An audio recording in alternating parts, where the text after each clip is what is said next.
Tonight, as the world outside settles into its own quiet rhythm, we are going to do something a little different. We are going to gently set aside the certainties of the day, the lists, the schedules, the known facts that anchor our waking hours. Here, in this space, we can allow for a softer focus. We can let our curiosity breathe, feel the weight of the air in the room around you, a gentle pressure that is always there, but seldom noticed. Notice the subtle hum of the house or the city or the countryside beyond your window. These are the constants, the background radiation of your immediate world. And within this quiet, safe space, we are going to entertain a single, elegant question. A question so large it can feel overwhelming in the bright light of day, but here, in the dim light of contemplation, it might just find the space it needs to unfold. What if it wasn't an accident? What if the long, slow, improbable story of life on this planet, the story that ultimately leads to you right here, right now, listening to these words? What if that story has an author? What if aliens created us? Now just feel that question for a moment. Don't rush to answer it. Don't rush to defend a position or to dismantle it. Simply let it exist. It's a question that feels like it belongs in loud, dramatic documentaries with fast cuts and urgent music. But we will not be treating it that way. Our exploration tonight will be slow. It will be methodical. It will be calm. We are not here to uncover a conspiracy or to prove a grand theory. We are here, you and I, to simply wander through a magnificent hall of possibilities, to look at the architecture of our own existence from a slightly different angle. The question is not a destination, it is a doorway, a way of looking at the familiar world, the world of biology, of geology, of deep time, and seeing it as if for the first time. We will touch on evidence, of course. We will look at patterns in our DNA, at the strange and convenient physics of our planet, at the silent stories told by ancient rocks. But we will hold this evidence lightly. We will treat it not as proof, but as a collection of curiosities, a set of fascinating coincidences that, when viewed together, begin to paint a picture that may be an illusion, a trick of the light, or it may be something more. Our purpose is not to arrive at a verdict. Sleep is not a time for verdicts. It is a time for release. And so we will release the need for certainty. We will allow ourselves the freedom to wonder without the pressure of belief. This is a thought experiment conducted at the speed of a resting heartbeat. It is an exercise in shifting perspective, in seeing the vast, impersonal forces of the cosmos through a lens of potential intention, not to find a definitive answer, but to experience the profound sense of awe that comes from asking the biggest questions we can imagine. So find a comfortable position, let your body feel supported, let your breath find its own natural, easy rhythm. There is nothing to do, nothing to solve. There is only this moment, this quiet space, and this one gentle question hanging in the air like a distant star. What if we are not a cosmic accident, but a cosmic project? Let's explore that possibility together, slowly, calmly, and without any expectation other than the journey itself. Our journey tonight requires a map, not a map that leads to a treasure, but one that shows us the boundaries of our exploration. It's important, before we venture into the deep woods of this idea, that we agree on the shape of the path and the rules of the road. This isn't about blind belief, it is about disciplined curiosity. The premise we are exploring, that our existence is the result of some form of extraterrestrial intelligence, is a hypothesis. It's a model. And like any model, its value isn't in whether it's ultimately true, but in what it helps us see. Think of it like a special lens. If you put on a pair of infrared glasses, you don't claim that the world is now made of heat. You simply acknowledge that you are seeing a layer of reality that is normally invisible. The infrared view doesn't replace the visible light view, it adds to it. It reveals patterns you would otherwise miss. Tonight, the idea that aliens created us is our infrared lens. We are putting it on to see if the world of biology, physics, and history looks different? Does it reveal any new patterns? Does it connect dots that were previously scattered? Does it make the familiar strange and the strange perhaps a little more familiar? So, our method will not be one of debate. We are not constructing an argument to win. We are building a framework for inquiry. This means we will spend as much time with the problems of this idea as we do with its allure. We will honor the counter-arguments. We will give the mainstream scientific view its full weight and respect. We will steelman the opposition, meaning we will engage with the strongest, most intelligent version of the conventional explanation, not a weakened caricature. This is essential. Our goal is not to dismiss what we know, but to gently test its edges. We will also be very careful with our language. Words like design, purpose, and creation are heavy. They are loaded with thousands of years of human theological and philosophical debate. We will use them because they are necessary for the question, but we will handle them with care. We will define what we mean. When we say created, we will explore a spectrum of possibilities. Does it mean sculpted from clay like in a myth? Or does it mean something more subtle? A nudge to the evolutionary process, the seeding of primordial oceans with the building blocks of life, the careful tuning of planetary conditions to make a biosphere stable? Creation can be a loud, singular event, or it can be a quiet, continuous process of stewardship. We will hold all these possibilities in our hands. We are not looking for a single, bearded figure in the sky. We are considering the possibility of an intelligence so different from our own that its methods might look to us like nature itself. Perhaps the most important guardrail for our journey is this: we will favor inquiry over certainty. Every piece of data we examine, every pattern we notice, will be followed by a question, not a conclusion. If we look at the remarkable complexity of the cell, we will not say, "This proves it was designed." We will say, if one were to design a self-replicating machine, what properties would it have? And how do those properties compare to what we see in a cell? This approach keeps the door open. It prevents us from falling into the trap of confirmation bias, of only looking for evidence that supports our initial idea. We are detectives arriving at a scene with 1,000 clues but no single suspect. Our job is not to make an immediate arrest. Our job is to catalogue the clues, to notice the strange details, to ask questions, and to resist the premature comfort of a simple answer. So, as we proceed, know that this is our shared understanding. We are explorers, not advocates. We are using a provocative question as a tool for seeing, not as a banner for a belief system. We are here to wonder, to question, and to rest in the vastness of what we do not know. This is the method. It is a method built on slowness, on intellectual humility, and on the quiet joy of looking at the universe and realizing just how much of a mystery it still is. Let's begin where we are, right now, in this room.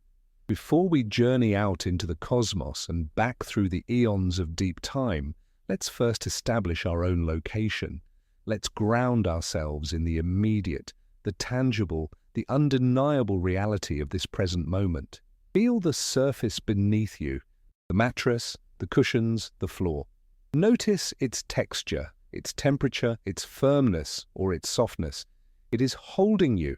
It is the anchor for your physical body in this specific corner of the world. Become aware of the blanket or sheet that covers you. Sense its weight. It is a gentle, persistent pressure, a constant reminder of gravity, of the connection between your body and the massive planet beneath you. Trace its outline in your mind, the way it drapes over your form, creating a small, warm pocket of air, a microclimate that you carry with you into sleep. Now bring your attention to the air itself, the air you are breathing. Feel it enter your nostrils, slightly cooler than the air that you exhale. Follow its path, down into your lungs, a silent, rhythmic exchange that happens without your conscious command. This air is not empty space. It is a substance. It has weight and texture and temperature.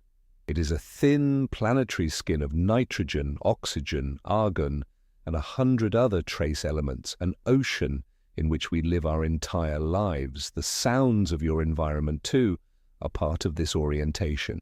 Listen, don't strain to hear, just allow the soundscape to come to you. Is there the low hum of a refrigerator, the distant sigh of traffic, the whisper of wind against the window pane? Each sound is a vibration traveling through that same air, a piece of information about the world just beyond your skin. These are the coordinates of your present moment. The texture of the fabric, the weight of the blanket, the temperature of the air, the ambient sound. This is your starting point. You are here. Now, let's slowly begin to zoom out. This room you are in is situated within a building. That building rests on a specific patch of ground in a particular neighborhood, in a town or a city. That city is a small, bright node on the surface of a continent, and that continent is a vast, slow-moving tectonic plate floating on a sea of molten rock. The planet itself, this Earth, is a sphere of rock and iron and water, spinning at 1,000 miles an hour, held in a predictable, elliptical orbit by the immense gravity of a nearby star. This star, our Sun, is one of 100 billion stars in our galaxy, the Milky Way, and our galaxy is just one of hundreds of billions of galaxies in the observable universe. And so, the air you are breathing right now in this room is part of a system that is nested within systems that are nested within systems, all the way out to the cosmic scale. The gentle pull of gravity you feel from the blanket is the local expression of a fundamental force that shapes the structure of entire galaxies. The atoms that make up your body, the carbon, the oxygen, the nitrogen, were forged in the hearts of stars that lived and died billions of years before this planet even existed. You are, in the most literal sense, made of stardust. And you are here, in this room, breathing this air, feeling this blanket, listening to this voice. It is all connected. The macrocosm of the universe and the microcosm of your immediate sensory experience are not separate things. They are different scales of the same reality. And it is in the space between these scales, between the feeling of the breath in your lungs and the knowledge of galaxies spinning in the void, that our question resides.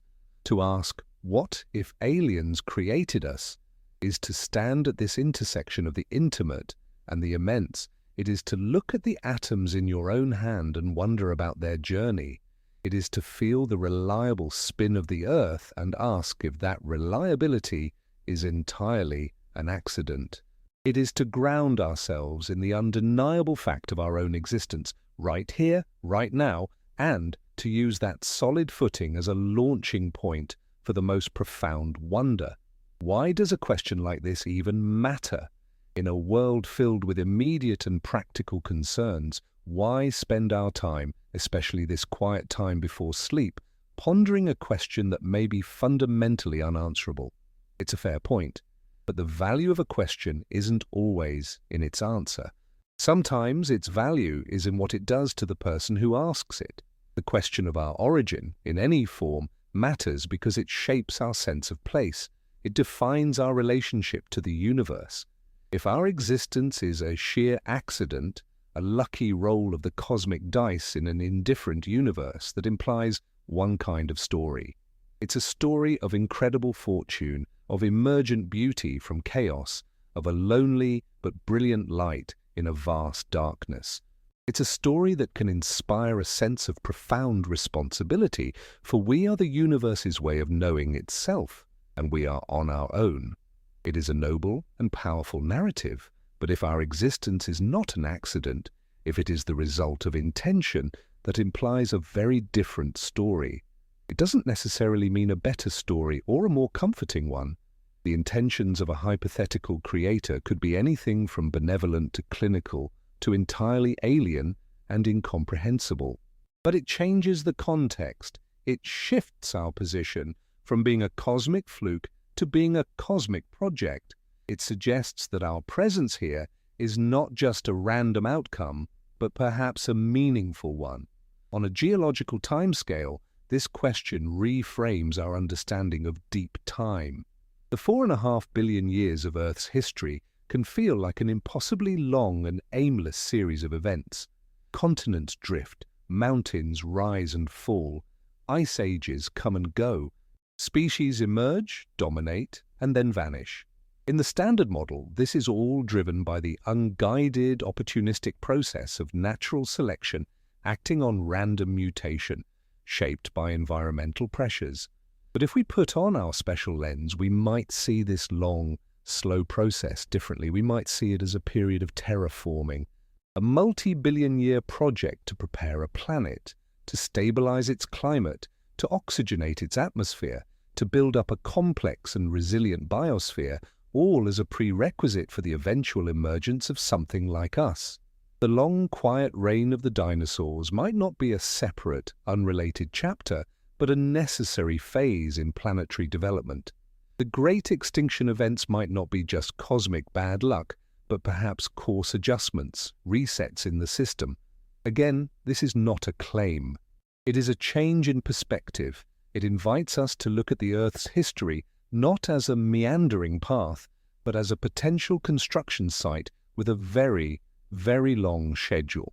On the human scale, the question matters because it touches on our deepest sense of identity and purpose. Are we the pinnacle of a blind evolutionary process, or are we a work in progress? Is our consciousness, our ability to ask these very questions, a mere byproduct of complex neural wiring, or is it the intended outcome of the entire experiment? This can feel like a heavy, even dangerous line of inquiry. It can quickly veer into arrogance or dogma, but it doesn't have to. Approached with humility, it can be a profound exercise in self-reflection. It asks us to consider what might be truly special about our species, not from a place of superiority, but from a place of custodial responsibility. If we were, in some sense, placed here or guided to this point, what might be expected of us? The stakes, then, are not about proving a fringe theory to win an argument. The stakes are about the story we tell ourselves about ourselves. That story dictates how we treat our planet, how we treat each other, and how we face our future. Pondering this question, even without an answer, stretches our imagination. It forces us to think on scales of time and intelligence that are far beyond our everyday experience. And in doing so, it can cultivate a sense of awe and humility that is, in itself, a valuable state of mind. It reminds us that the universe is not necessarily beholden to the narratives we have constructed for it. It might be stranger, more complex, and more interesting than we have yet imagined. That is why it matters. Not for the answer, but for the expansion of the heart and mind that comes from living with the question. As we stand at the threshold of this inquiry, let's place a few markers on the path ahead. These are not conclusions, but points of interest we will circle back to later in our journey. Think of them as tantalizing threads hanging in the air, threads we will eventually gather and see if they weave together into any kind of pattern. We will set them down gently now just to mark their presence and promise ourselves a return. The first thread is one of timing. The history of life on Earth is characterized by incredibly long periods of relative stasis, punctuated by sudden, explosive bursts of innovation.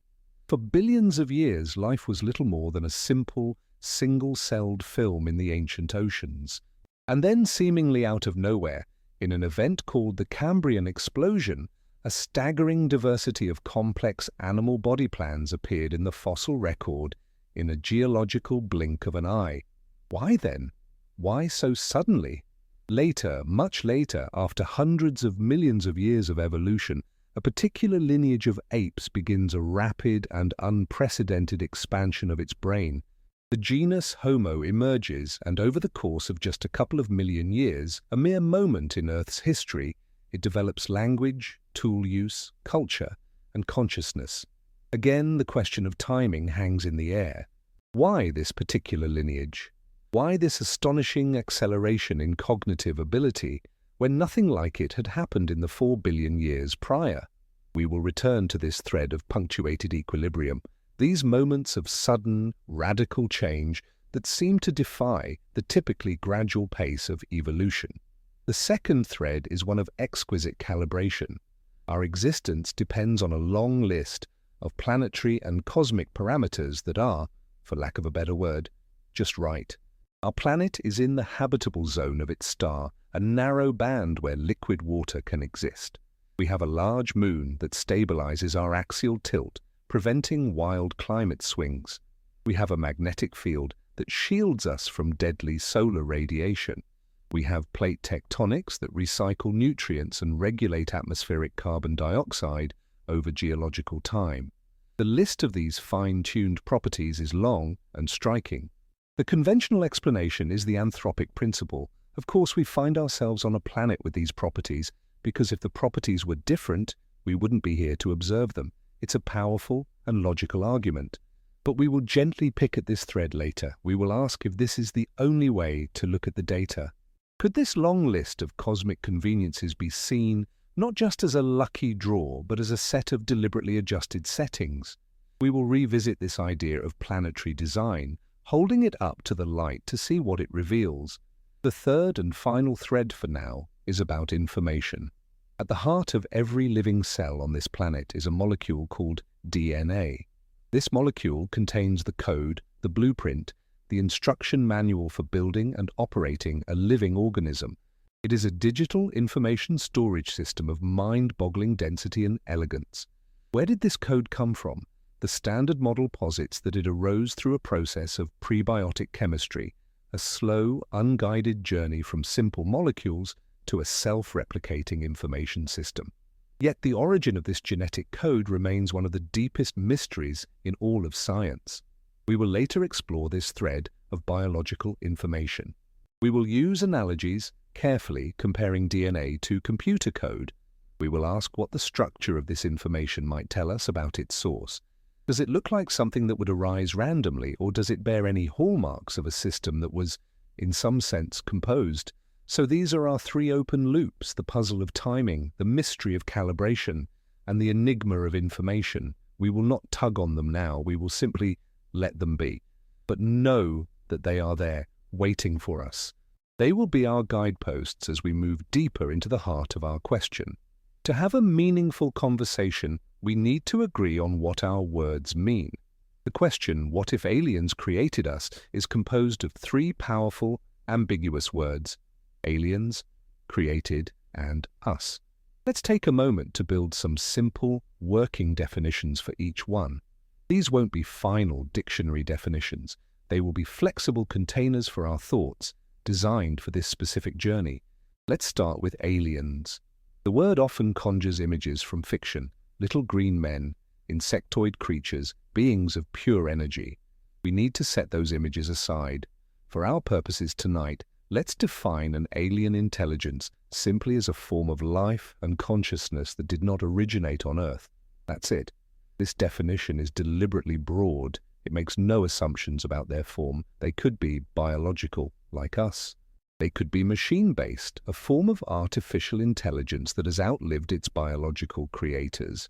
They could be something so different that we lack the categories to describe it, perhaps a distributed consciousness existing in a dimension we can't perceive, or a planet-sized superorganism. The key is that they are not from here. This definition also makes no assumptions about their location in time. When we say alien, we are not necessarily talking about beings visiting us now. We could be talking about an ancient, long-vanished civilization that existed billions of years ago. The creators might be extinct. Their work might be their only legacy. So when we use the word alien, let's hold it as a placeholder for a non-terrestrial, intelligent agency of unknown form from an unknown time. Now let's consider the word created. This is perhaps the most loaded term of all. We must decouple it from our mythic and religious traditions of a singular, all-powerful deity. In our context, created can exist on a spectrum of intervention. At one end of the spectrum you have direct, intentional creation. This is the idea of genetic engineering. An alien intelligence might have taken a promising primate species on a prehistoric Earth and directly manipulated its DNA, accelerating its evolution, guiding it toward consciousness. This is the 2001 A Space Odyssey model, where an external artifact triggers a leap in evolution. In the middle of the spectrum, you have the idea of seeding. This is the panspermia hypothesis. In this model, the creation was not of humans, but of life itself. An alien intelligence could have sent probes carrying the basic building blocks of life, microbes, amino acids, or even a prefabricated DNA-RNA system, to sterile but promising planets like the early Earth. They provide the initial spark, the seed, and then allow the unguided process of evolution to take its course for the next 4 billion years. Here, the creation is an act of cosmic gardening, not direct sculpting. At the far end of the spectrum, you have the most subtle form of intervention, environmental engineering. In this model, the aliens didn't touch life at all, they touched the planet. They might have, for example, engineered our moon's size and orbit to stabilize our climate, or they might have adjusted the composition of the early sun to ensure a long, stable output of energy. They create the conditions, the stable incubator, and then simply wait for life to emerge and evolve on its own. They are not sculptors or gardeners, but cosmic architects designing the house and then letting life furnish it as it will. When we say created, we will be considering this entire range of possibilities, from the direct and biological to the indirect and planetary. Finally, what do we mean by us? On the surface, it's simple: Homo sapiens. But it can be useful to think about this in a broader sense as well. Does us refer only to our species? Or does it refer to the entire phenomenon of sentient, self-aware consciousness on this planet? Perhaps the project was not specifically to create humans, but to create a being capable of asking the question of its own origin. We just happen to be the first species on this planet to reach that threshold. Or we could zoom out even further. Does us refer to the entire terrestrial biosphere? Perhaps the goal was not a single species, but the creation of a complex, resilient, self-regulating planetary life system. A Gaia. In this view, we are not the pinnacle of creation, but simply one component, albeit a very powerful and disruptive one, in a much larger living entity. So, our working definitions are as follows. Aliens. A non-terrestrial intelligence of unknown form and time. Created. A spectrum of intervention, from direct biological engineering to indirect planetary tuning. Us. A scope that can range from just our species to all conscious life to the entire planetary biosphere. With these flexible, provisional definitions in hand, our question becomes richer and more nuanced. It's not just one question, but a whole family of questions. Did an ancient machine intelligence fine-tune our planet's orbit? Did a biological alien race seed our oceans with the first self-replicating molecules? Did a lost civilization directly modify the genome of our ancestors? Now we are ready to begin exploring. The idea that humanity has a connection to the stars is not new. It is, in fact, one of the oldest and most persistent themes in human culture. For most of our history, in nearly every civilization around the globe, our origin stories have been tied to beings who came from the sky. These are our myths, our religions. Gods descending from mountaintops or celestial realms to shape the earth, to create humanity from clay or dust, to teach us the arts of agriculture and civilization.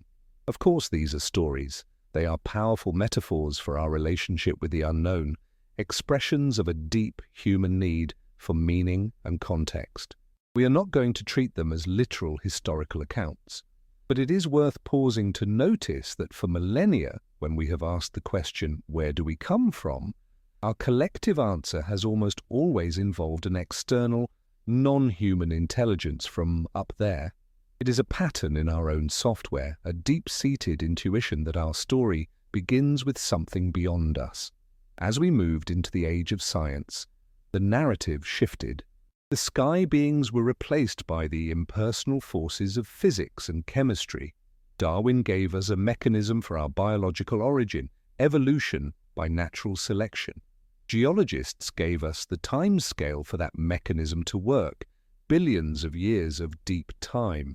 Astronomers gave us our cosmic context, a small, rocky planet orbiting an average star in a vast, seemingly empty universe. The story of our creation became a story of magnificent accident, a story of emergence from chaos. But the old intuition never entirely disappeared. It simply changed its clothes. It re-emerged in the 20th century in a new form, the ancient astronaut theory. Writers like Erich von Däniken looked at ancient texts and megalithic structures, the pyramids of Egypt, the lines at Nazca, the statues of Easter Island, and saw not the work of human hands, but the traces of extraterrestrial visitors.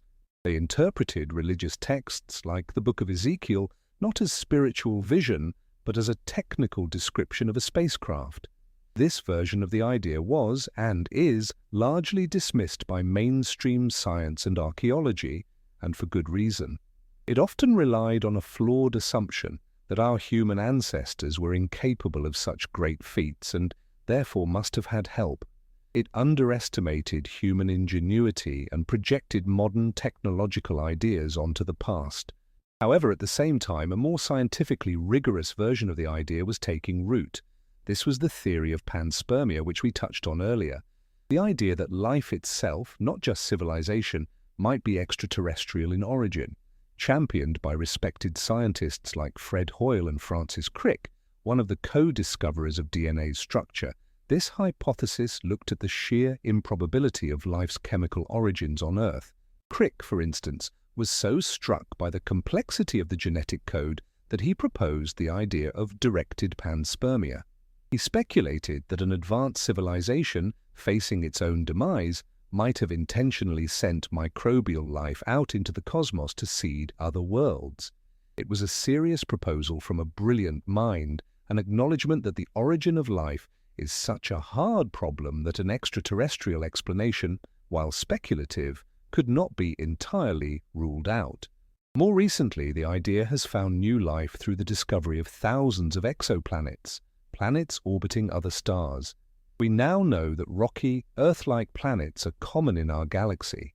The ingredients for life as we know it, water, organic molecules, are also known to be abundant in space, found in meteorites and interstellar clouds. This has made the idea that life could arise elsewhere and travel between worlds seem much more plausible. The universe, it turns out, is likely filled with habitable real estate. This brings us to where we are today. The sensationalism of ancient astronaut theories has largely faded from serious discourse, but the core question of an extraterrestrial role in our origin remains, albeit in a more subtle and scientific form. Astrobiologists now actively study the limits of life, its ability to survive the harsh conditions of space. The search for extraterrestrial intelligence, SETI, continues to scan the skies for signals, and the deepest mysteries, the origin of the first cell, the Cambrian explosion, the rise of human consciousness, remain fertile ground for speculation.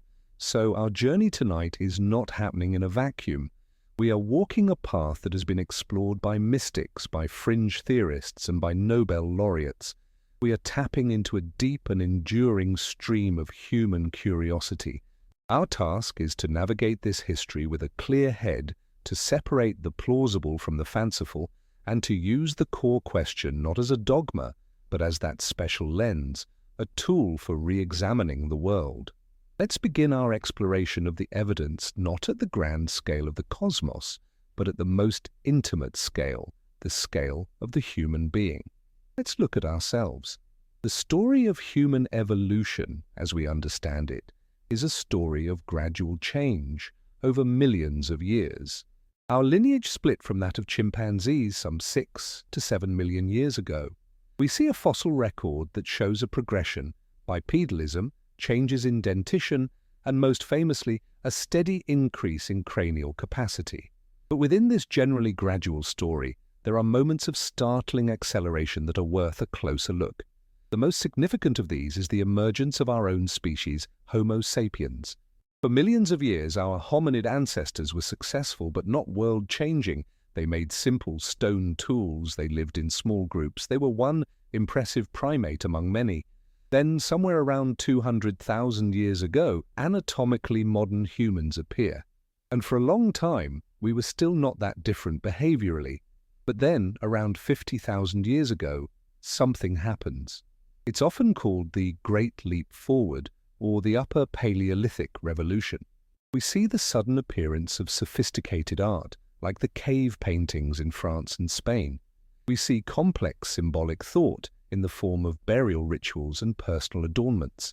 We see a rapid innovation in tool technology, with finely crafted blades, needles, and spear throwers. We see evidence of long-distance trade and social networks. Most importantly, we see the beginning of our unstoppable expansion across the entire planet.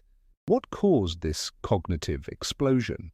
The standard explanation points to the evolution of complex language, which allowed for better cooperation, planning, and the transmission of culture. But what caused the evolution of language? The answer is often a feedback loop. Rudimentary language allowed for better survival, which selected for brains better at language, and so on. It's a plausible model, but the speed and scale of the change is striking. It's as if a new operating system was suddenly installed in the human brain. If we put on our speculative lens, we might ask, was this installation entirely organic? Consider the genetics. There is a gene called FOXP2 which is known to be crucial for the development of speech and language. Humans have a unique variant of this gene that differs from that of all other primates. Changes in this single gene can have profound effects on our ability to communicate. While this is seen as a clear product of natural selection, a proponent of our hypothesis might see it as a potential target for manipulation. A small, precise genetic tweak delivered by a sufficiently advanced intelligence could, in theory, unlock a cascade of cognitive development without leaving a heavy-handed trace in the fossil record. It's an example of a potential minimal intervention approach. Another puzzle at the human scale is our relative physical fragility. Compared to other primates of our size, we are strangely weak and slow. We lack their brute strength and their thick body hair. We have a long, vulnerable childhood. We are, in many ways, ill-suited for a life of survival in the wild without the aid of our one great weapon, our mind. Evolutionarily, this is explained as a trade-off. We sacrificed muscle mass to fuel a large, energy-hungry brain. We shed our fur to better cool ourselves during persistence hunting on the hot savanna. These explanations are powerful, yet one could also frame this differently. What if we were, in some sense, domesticated? Domesticated animals often exhibit what's called neoteny, the retention of juvenile features into adulthood.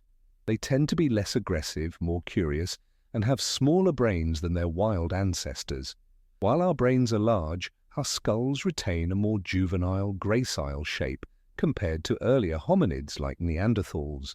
We are, in some ways, like a domesticated ape. And who in this scenario would be the domesticator? The implication is that we were shaped for a purpose beyond mere survival, perhaps for intelligence, for creativity, for self-awareness, qualities that might be valued by a creator but which come at a significant cost in terms of pure physical resilience. This doesn't disprove the standard evolutionary model. It simply offers an alternative narrative layer. It takes the same set of facts, the sudden cognitive leap, our unique genetic makeup, our physical gracility, and asks if they could be interpreted not just as the result of blind environmental pressures, but as the signature of a subtle, intelligent guidance. The question it leaves us with is this: does our species look like the winner of a long, brutal, unguided competition? Or do we look like a carefully cultivated, specialized breed designed for something other than survival alone? Having considered the patterns at the human scale, let's now test the boundaries of these implications. If we entertain the idea that our species was genetically or cognitively nudged, what are the logical consequences? What other things should we expect to find or not find? And how does this idea hold up under a bit of stress? First, if there was a direct genetic intervention, a great leap forward triggered by an external intelligence, we might expect to find some evidence in our genome. Perhaps an anomalous piece of code, a sequence that defies explanation by natural selection, or a gene that appears fully formed without any clear evolutionary precursor.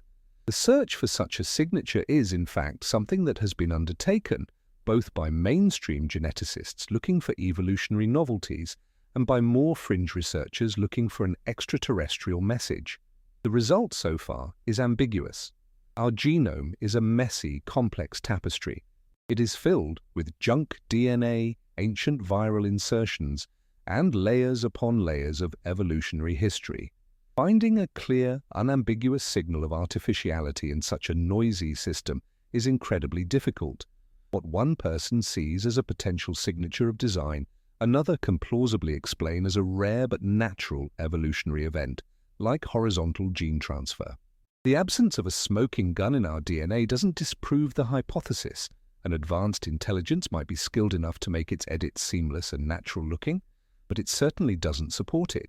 The burden of proof remains on those proposing the intervention. Another boundary test involves the concept of imperfection.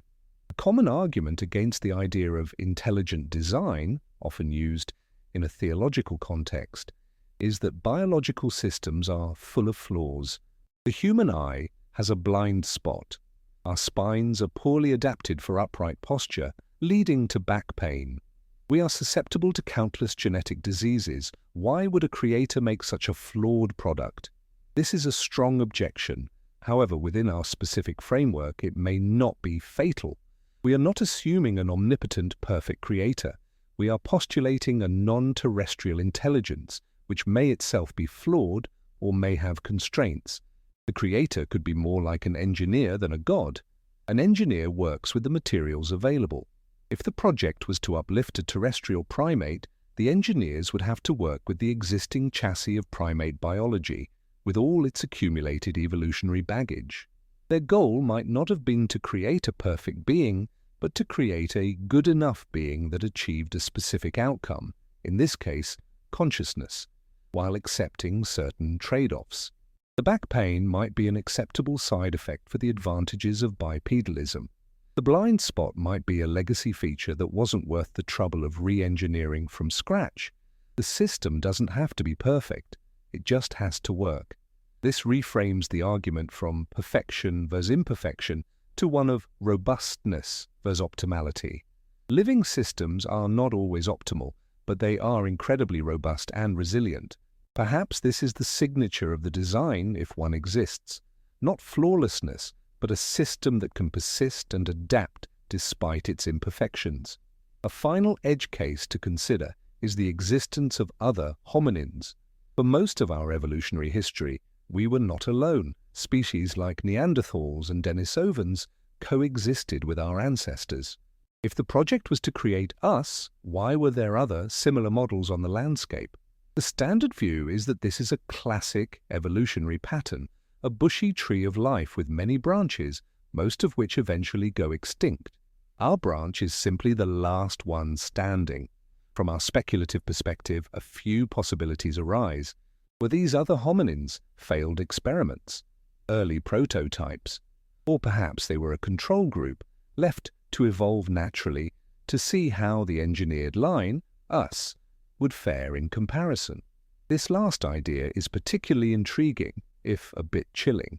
It positions our entire history as a vast, planetary-scale clinical trial. The ultimate success and dominance of Homo sapiens could then be seen not just as a matter of luck or slight adaptive advantage, but as the desired outcome of the experiment. These implications are, of course, purely speculative. They are not evidence. They are the logical ripples that spread out from our initial what if. They show how the hypothesis can accommodate apparent contradictions, like biological flaws and the existence of other hominins. But they also highlight the central challenge. The hypothesis is extremely flexible. With a sufficiently advanced and unknowable creator, almost any outcome can be explained away. This is both a strength and a weakness.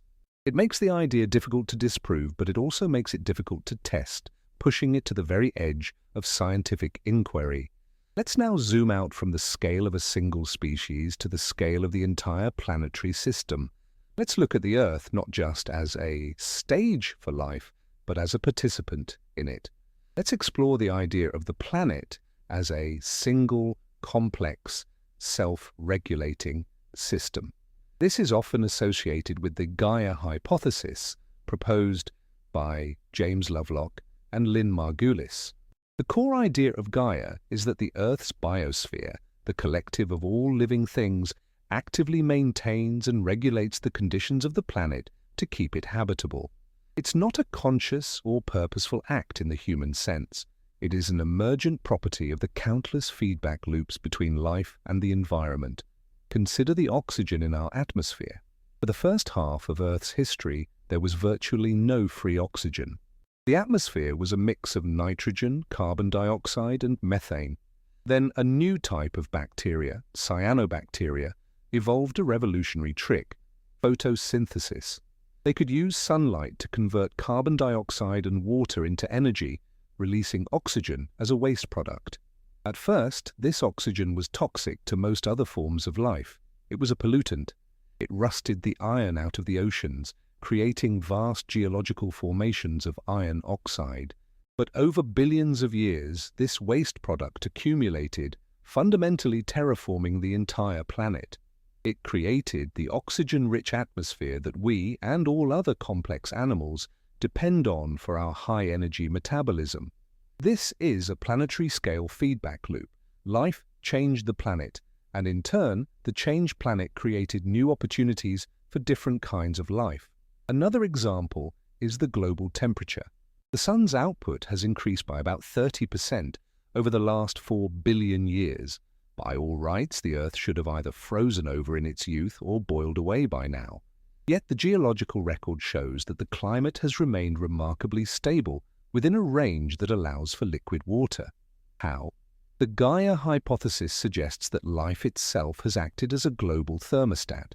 For example, microscopic marine algae produce a chemical called dimethyl sulfide. This chemical escapes into the atmosphere and seeds the formation of clouds. More clouds reflect more sunlight back into space, which has a cooling effect. So, you have a potential feedback loop. If the planet gets too warm, certain algae might thrive, produce more cloud-seeding chemicals, create more clouds, and cool the planet back down.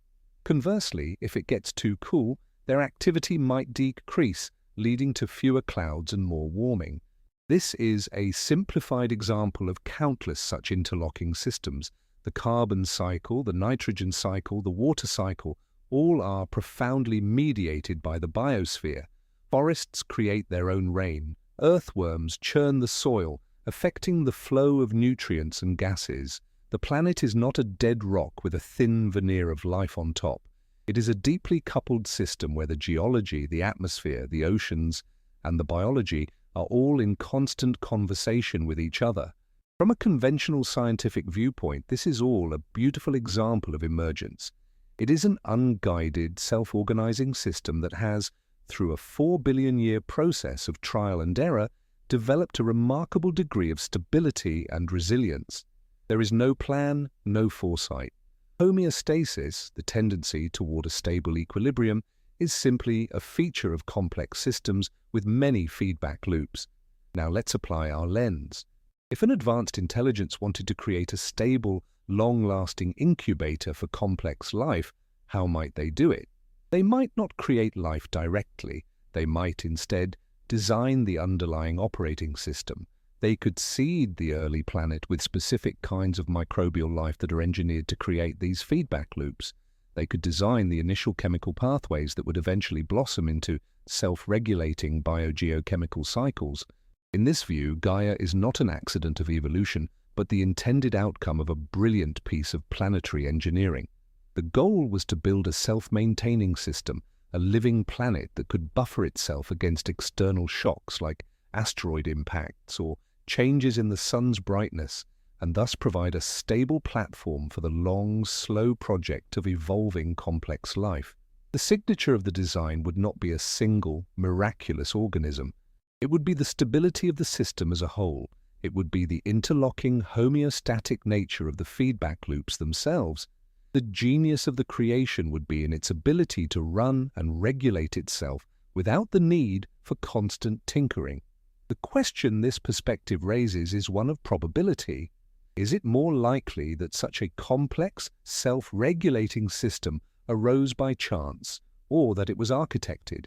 Both possibilities are, in their own way, staggering to contemplate.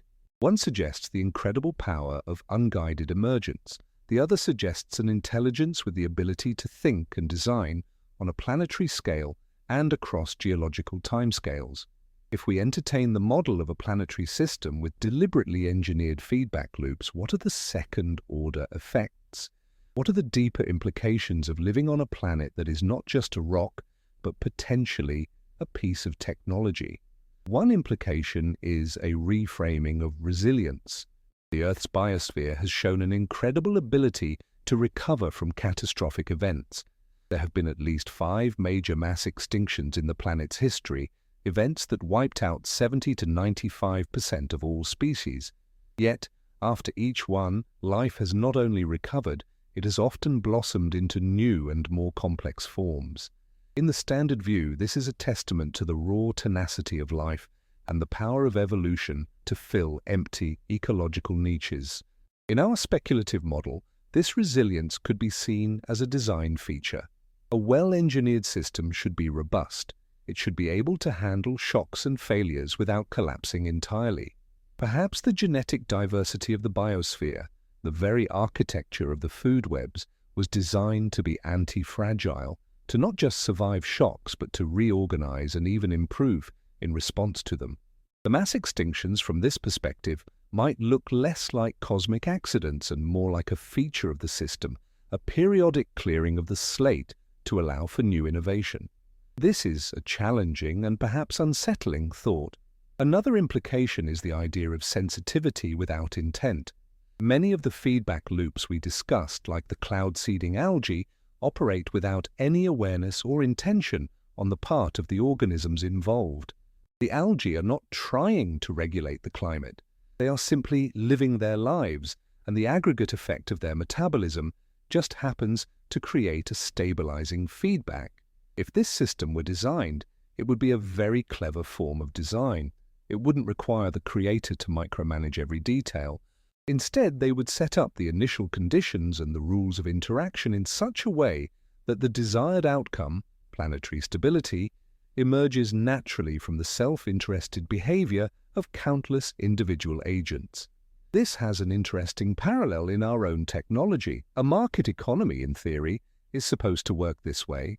No single person is in charge, but the collective, self-interested actions of many buyers and sellers are meant to produce a stable and efficient system for distributing goods.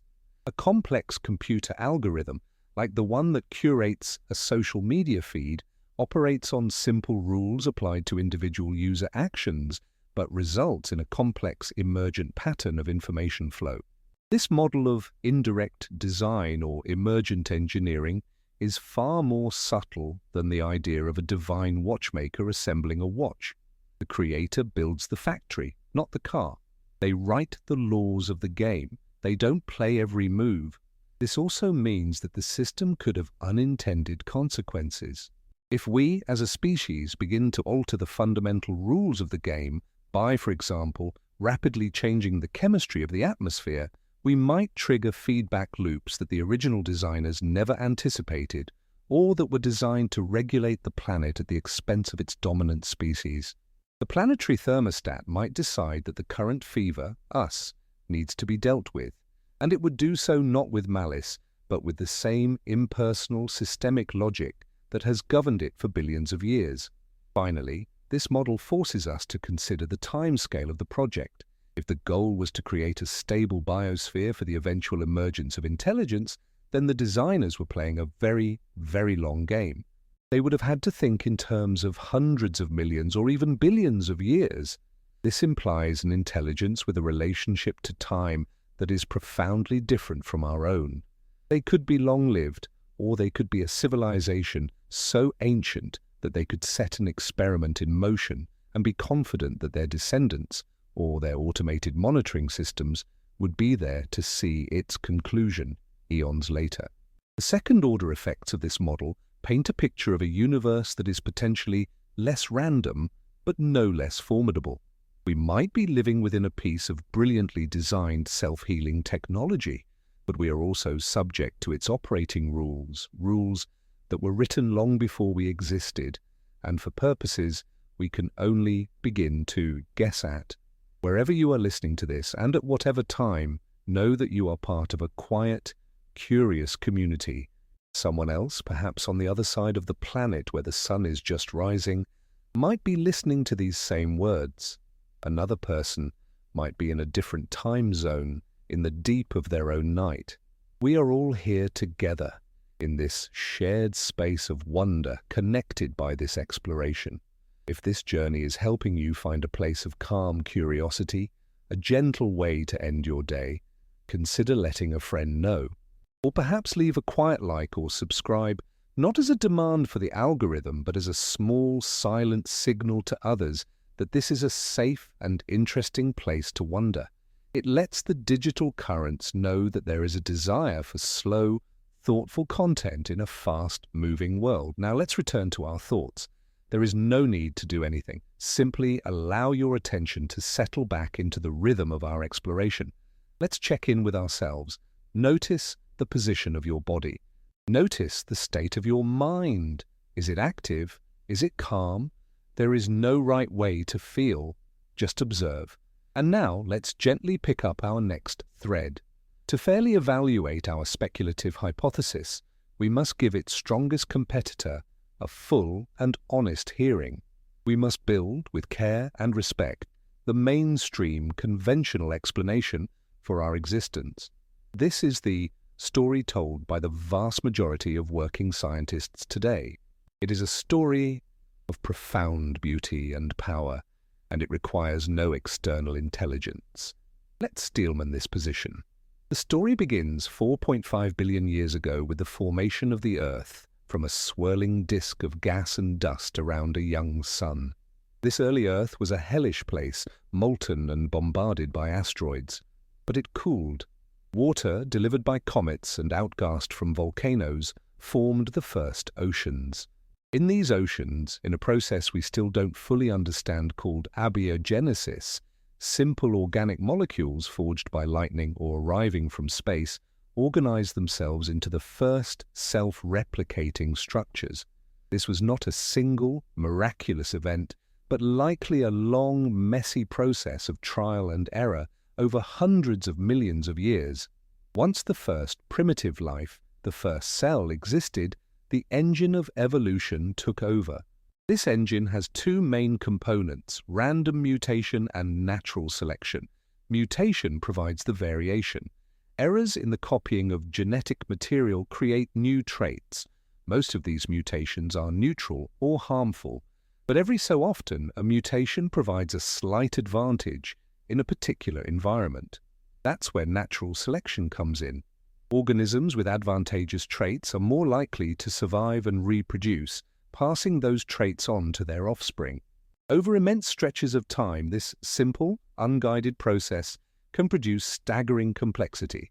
It is an algorithm for generating design without a designer.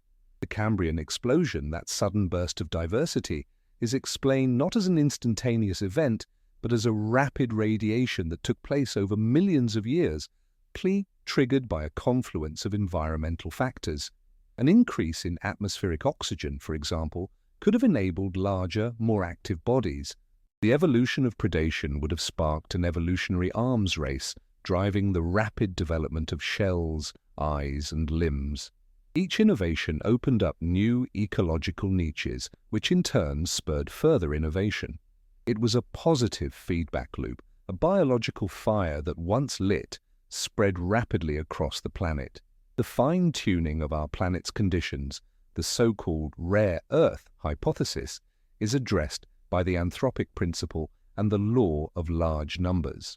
While our planet might be rare, the universe is incomprehensibly vast, with hundreds of billions of galaxies, each containing hundreds of billions of stars. There are likely trillions upon trillions of planets. It is statistically inevitable that some of them, by sheer chance, will have the right conditions for life. We simply find ourselves on one of the lottery-winning planets. It's a form of survivorship bias. We don't see all the failed planets where life never arose because we can't. We only see the one that succeeded. The existence of a large moon is explained by a random collision with a Mars-sized object early in Earth's history. Plate tectonics is a function of our planet's size and heat budget. Our magnetic field is a consequence of our molten iron core. Each of these features has a perfectly natural physical explanation. No external architect is needed. The rise of human intelligence is seen in the same light. It is another product of contingent evolutionary pressures. Our ancestors were forced out of the trees and onto the savanna, an environment that favored cooperation, communication, and problem-solving. The need to track prey, to manage complex social relationships, and to adapt to a changing climate all created a selective pressure for larger brains. Language, tool use, and intelligence co-evolved, each one driving the others forward. It was not a predestined outcome. If the asteroid that wiped out the dinosaurs had missed, mammals might never have risen to prominence, and the Earth today could be dominated by intelligent reptiles, or perhaps no intelligent life at all. Our existence is a magnificent but ultimately contingent accident. This conventional model is powerful because it is built on an enormous body of consilient evidence from geology, paleontology, genetics, and astronomy. It is a coherent and deeply explanatory framework. It does not require us to invoke unknown forces or undiscovered intelligences. It operates on the principle of Occam's razor. The simplest explanation that fits the facts is usually the best one. The universe, in this view, is no less awe-inspiring for being unguided. The fact that such complexity, such beauty, and even consciousness itself can emerge from simple physical laws is for many the most profound and wonderful truth of all. This is the story we must hold in our minds as the baseline, the null hypothesis, as we continue our exploration. Having established the strong case for the conventional naturalistic explanation, let's now place some alternative interpretations alongside it, not as replacements but as different ways to organize the same set of facts. We will do this neutrally, simply to compare the explanatory power of different models. Let's return to the origin of life. The conventional view is that abiogenesis happened here on Earth. The alternative interpretation is panspermia. The evidence is the same for both. Life appeared on Earth very early, perhaps as soon as the planet was cool enough to support it. The conventional model says this implies that the origin of life is a relatively easy and probable process. The panspermia model says the opposite. The origin of life is so incredibly difficult and improbable that it was easier for it to arrive here from somewhere else, where it had a much longer time to develop. The key unknown here is the probability of abiogenesis. We simply don't know how likely it is. Until we do, both interpretations remain on the table.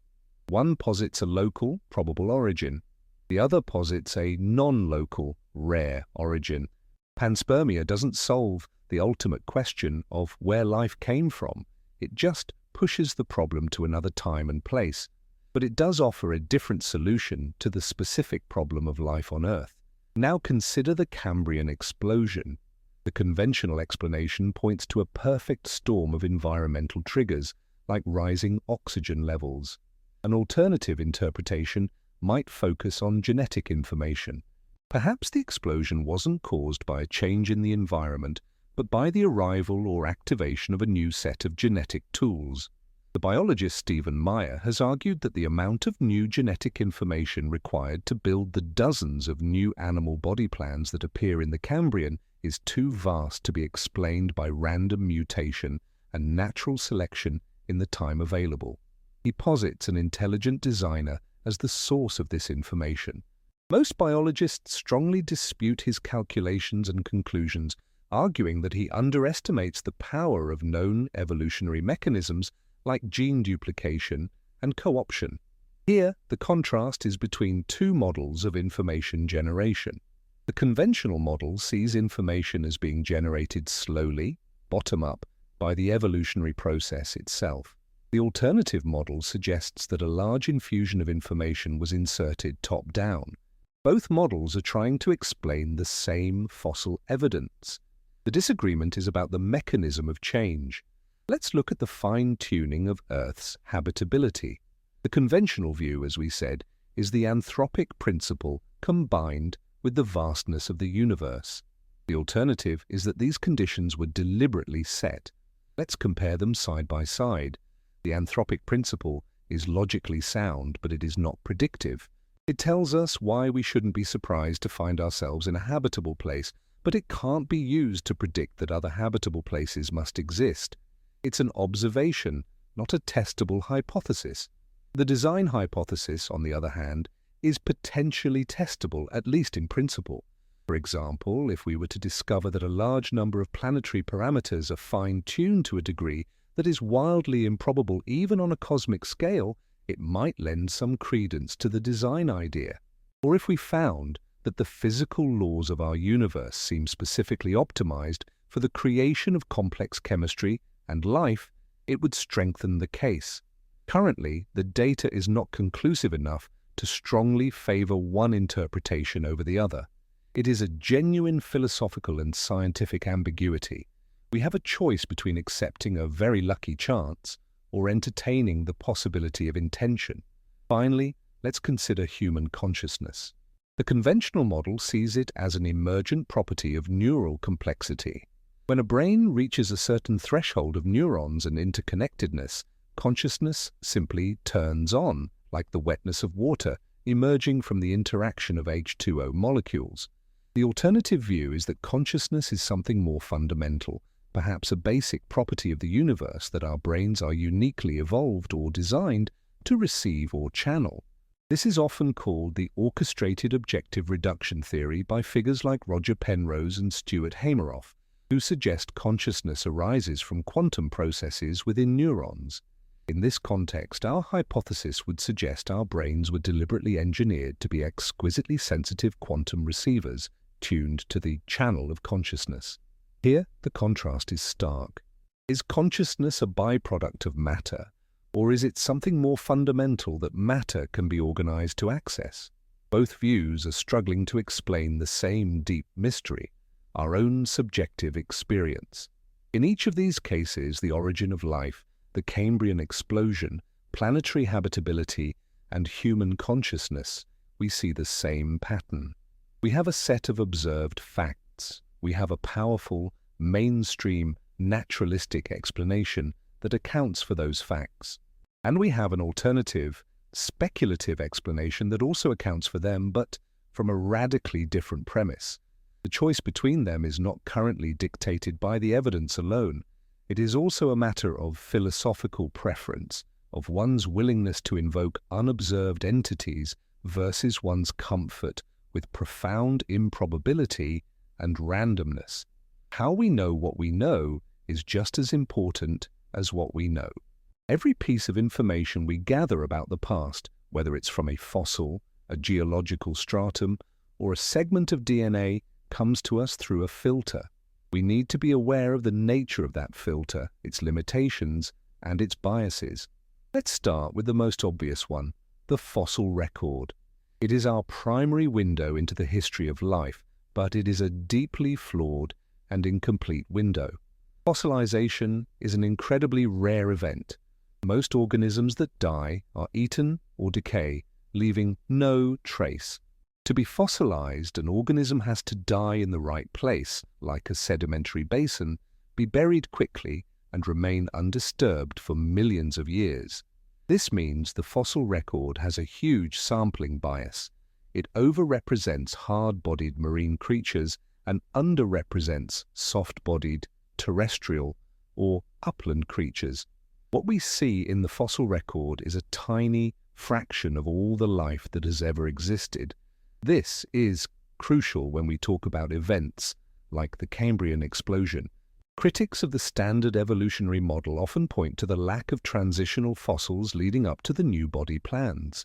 Evolutionary biologists respond that these precursors were likely small, soft-bodied animals that simply did not fossilize.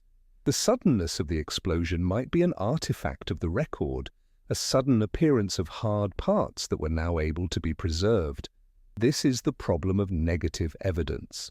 Is the absence of fossils evidence of their absence, or is it just a failure of our detection method? Our hypothesis of alien intervention often thrives in these gaps of knowledge, but we must remember that a gap in the record is not by itself evidence for anything other than an incomplete record. Another critical bias is survivorship bias. We touched on this with the anthropic principle, but it bears repeating. We are studying a single, successful experiment, life on Earth.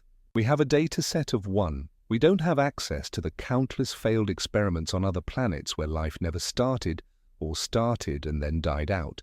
This makes it very difficult to determine if Earth's success was due to incredible luck or some special guiding principle. Imagine finding a single person who won the lottery 100 times in a row. You might be tempted to conclude that they were cheating. But if there were trillions of people playing the lottery every day for billions of years, it becomes statistically inevitable that someone, somewhere, will have an unbelievable winning streak.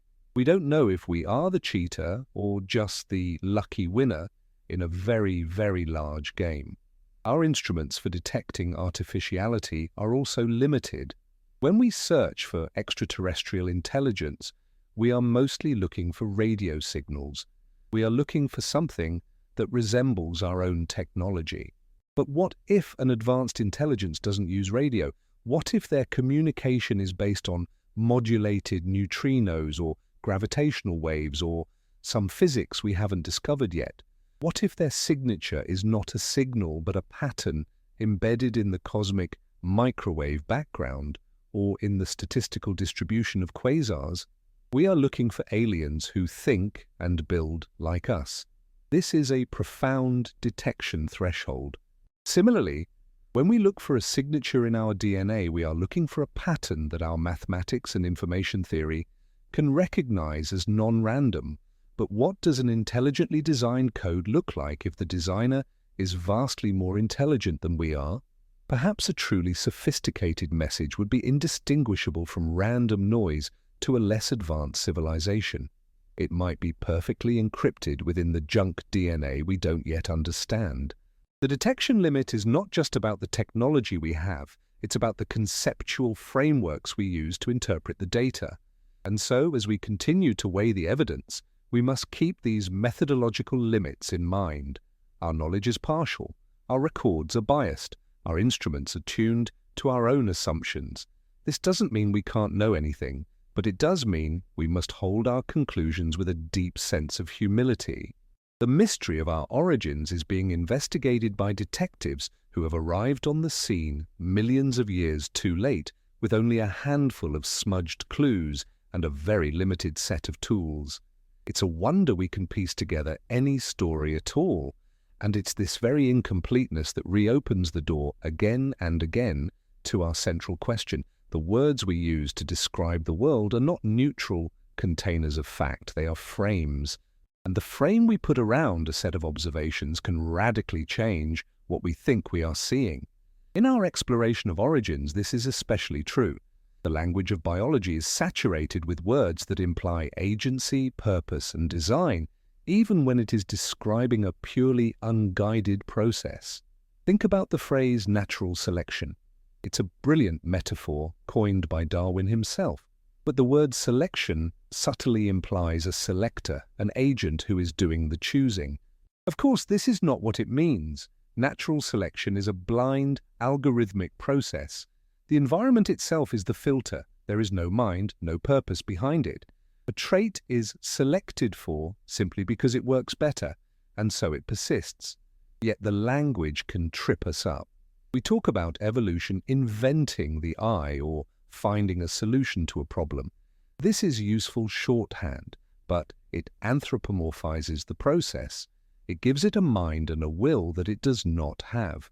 An advocate for our alien hypothesis might say that this language isn't just a metaphor, but an unconscious recognition of a deeper truth. A skeptic would say it's a lazy but useful habit of mind that we must constantly guard against. Let's try an experiment. Let's replace some of these anthropomorphic verbs. Instead of saying evolution designed the wing, we could say a series of random mutations in a population of reptiles resulted in anatomical structures that, through their interaction with aerodynamic principles, conferred a survival advantage and therefore became more common over generations. The second sentence is more accurate, but it's also cumbersome. Our minds crave narrative. We crave agency. We are pattern-seeking, storytelling animals, so we say designed. This is a critical point. Is our tendency to see design in nature a genuine perception of a real property, or is it a projection of our own psychology onto the world? We see faces in the clouds, not because the clouds have faces, but because our brains are hardwired to detect faces. Is the perception of design in biology a similar kind of cognitive illusion, a pareidolia of purpose? The limits of metaphor are also crucial. We've used the analogy of DNA as a computer code or a blueprint. This is an incredibly powerful metaphor. It helped us understand the informational nature of genetics, but all metaphors break down if you push them too far. DNA is not literally a computer code. It operates in a wet, messy, three-dimensional cellular environment. The code is not executed sequentially by a processor. It is a dynamic, interactive system where genes are turned on and off by complex networks of proteins, and the folding of the DNA molecule itself affects its function. To say that DNA is like code can lead us to ask, who was the programmer? But if we remember the limits of the metaphor, we might realize that the question itself is based on a flawed premise. The system might be more like a crystal growing or a weather pattern forming, a complex structure emerging from simple rules without a programmer. So as we proceed, let's be conscious of our language. When we hear words like selection, design, purpose, or information, let's gently hold them up to the light. Let's ask ourselves, is this word describing an observed reality, or is it a frame we are imposing on it? Is it a useful metaphor, or is it smuggling in an unearned conclusion? By being mindful of our framing, we can keep our inquiry cleaner. We can separate the data from the stories we tell about the data. This doesn't mean we should abandon these powerful words. It means we should use them with awareness. We can continue to use the shorthand of design and purpose as long as we remember that in the conventional view, this is a metaphorical design, a purpose that emerges from the bottom up, not one that is imposed from the top down. Our hypothesis is simply asking, what if, in this one case, the metaphor happens to be literal? Let's make this more concrete. Let's walk through a case study applying the lens of our first evidence track, patterns at the human scale. We're going to put ourselves in the shoes of a hypothetical creator, an engineer tasked with a specific project. Imagine you are this engineer. Your assignment is to take a promising social bipedal ape on the planet Earth about 2 million years ago and guide its evolution toward technological intelligence. But you have constraints. The prime directive of your project is subtlety. You cannot land a giant spaceship and hand out laser guns. The intervention must be minimally invasive, looking as much like natural evolution as possible. It must be a nudge, not a shove. So where do you start? You examine your subject, an Australopithecine, or perhaps an early Homo habilis. You sequence its genome. You study its neurology and its social behavior. You identify the key bottlenecks that are preventing it from making the next leap. Your analysis reveals several targets. First, the brain is too small and energetically expensive. Second, its communication is rudimentary, limited to grunts and gestures. Third, its hands, while good for grasping, could be refined for more precise tool-making. Fourth, its long maturation period makes offspring vulnerable. You decide on a multi-pronged, gradual approach. Your first intervention is metabolic. You identify a set of genes that regulate energy allocation in the body. With a very precise edit, you tweak the system to divert more calories away from muscle maintenance and toward brain growth. This is a trade-off. Your new model will be physically weaker than its cousins, but its brain will have the fuel it needs to expand. This change will appear in the fossil record as a gradual increase in cranial capacity and a decrease in skeletal robustness. To an Earth-based paleontologist millions of years later, it will look like a classic evolutionary response to a changing diet and environment. It will look perfectly natural. Your second intervention targets communication. You focus on that FOXP2 gene and its associated regulatory networks. You introduce a novel variant, carefully designed to rewire the neural structures of the larynx and the brain's language centers. This doesn't instantly grant them speech.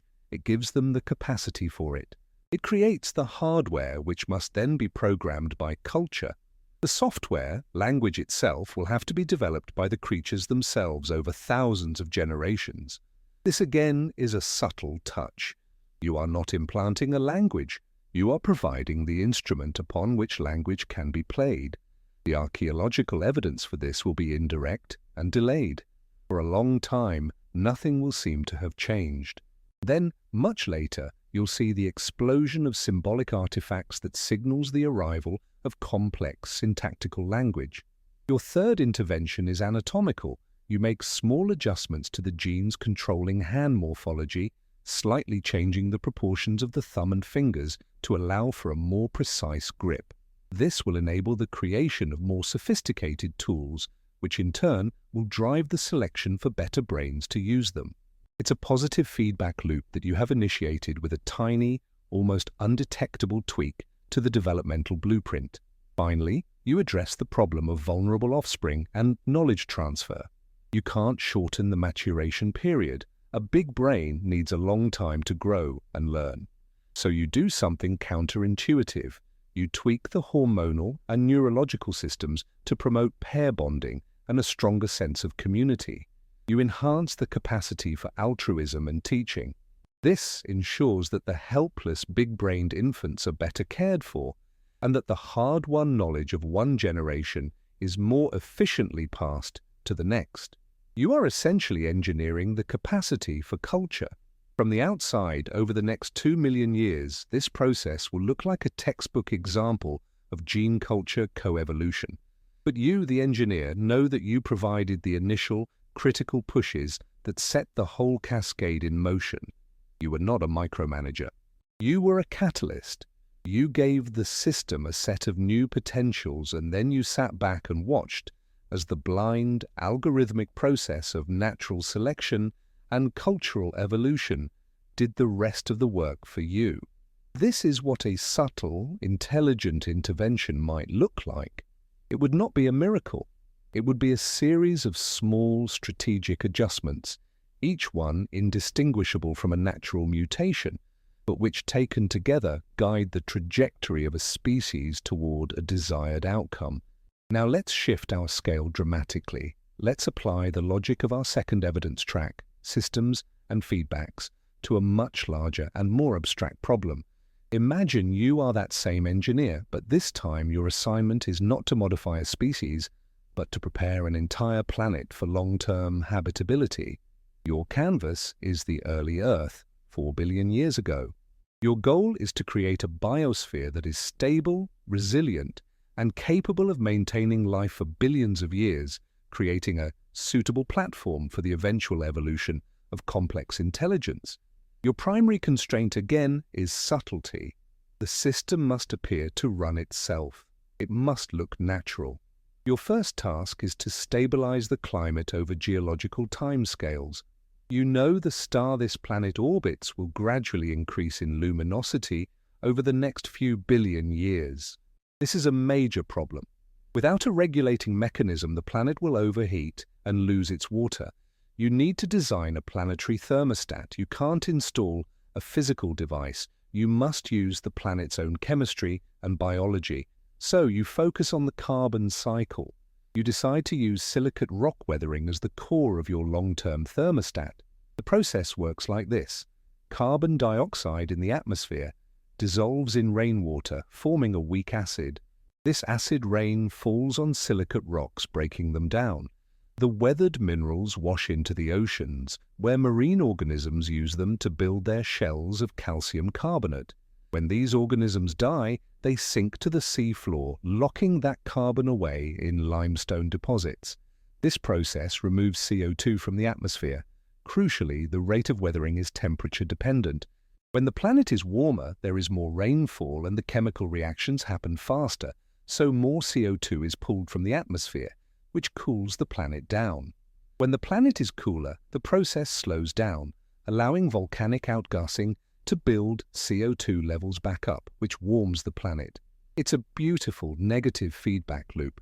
Your job as the engineer is not to invent this chemistry, but to ensure it operates efficiently.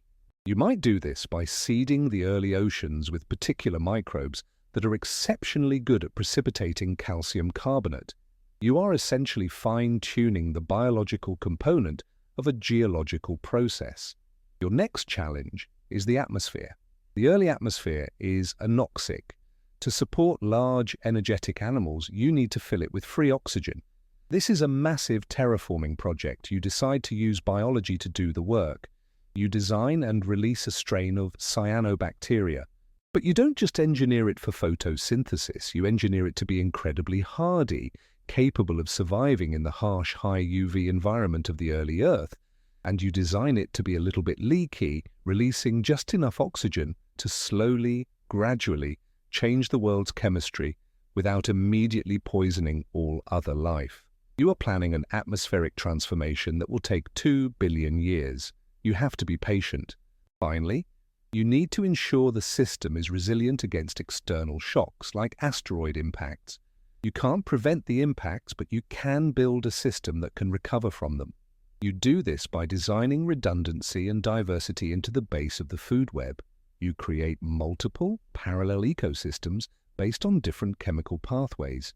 You ensure that the genetic code you are using is robust, with built-in error correction mechanisms. You are building a system designed to fail gracefully. If one part of the biosphere is wiped out, other parts can survive and expand to fill the void. Now step back and look at your work. You have not created a single animal or plant. You have created a set of interlocking biogeochemical cycles. You have initiated a slow-motion terraforming project. You have built a self-regulating, self-healing planetary machine. To an observer, the planet's stability will seem like a series of fortunate accidents. They will see the rise of cyanobacteria, the regulation of the carbon cycle, and the recovery from mass extinctions as contingent events, driven by luck and evolution. They will not see your hand. Your design is so successful that it is indistinguishable from nature.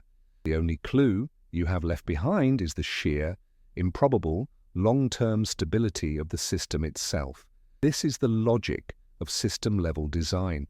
It is grander, more patient, and far more subtle than tweaking the genes of a single species. It asks us to consider whether the most profound evidence for intervention might not be found in an anomalous creature, but in the quiet, persistent, and deeply unlikely habitability of our world as a whole. Let's zoom out once more to a scale that encompasses our entire planetary system. One of the most striking and unusual features of the Earth is its relationship with its moon. Our moon is enormous relative to the size of our planet. No other planet in our solar system has a satellite that is such a significant fraction of its own mass, with the exception of Pluto and its moon Charon, which are often considered a binary system. This large moon has a profound and stabilizing effect on the Earth. The leading theory for the moon's formation is the giant impact hypothesis. This theory posits that early in the solar system's history, a Mars-sized protoplanet, sometimes called Theia, collided with the young Earth.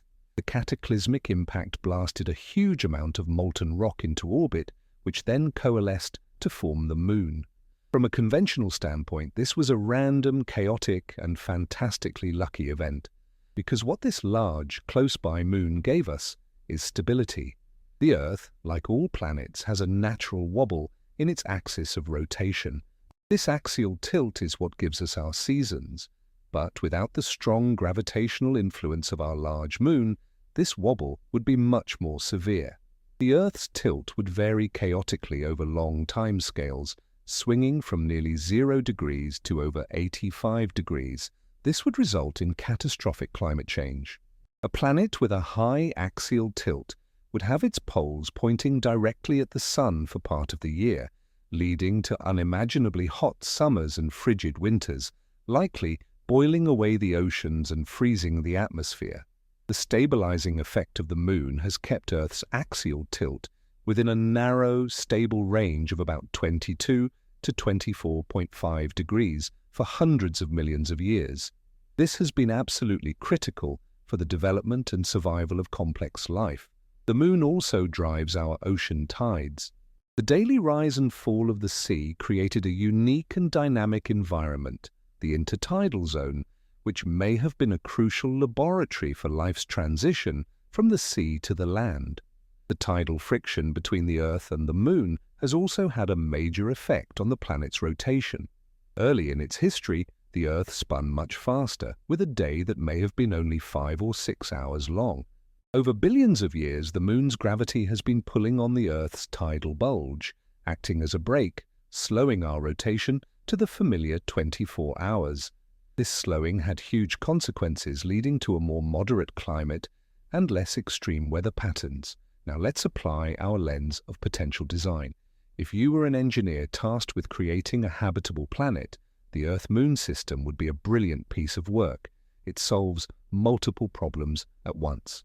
The giant impact itself would have melted the early Earth, allowing heavy elements like iron to sink to the core, which is essential for creating a strong magnetic field to shield the planet from solar radiation.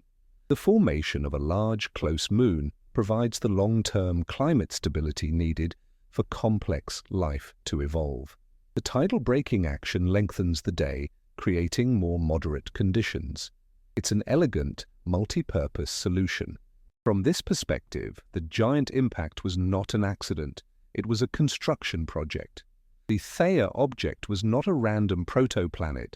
It was a deliberately aimed projectile, a cosmic billiard shot of unimaginable precision designed to fine-tune the Earth's mass, core, rotation, and axial tilt all in one go.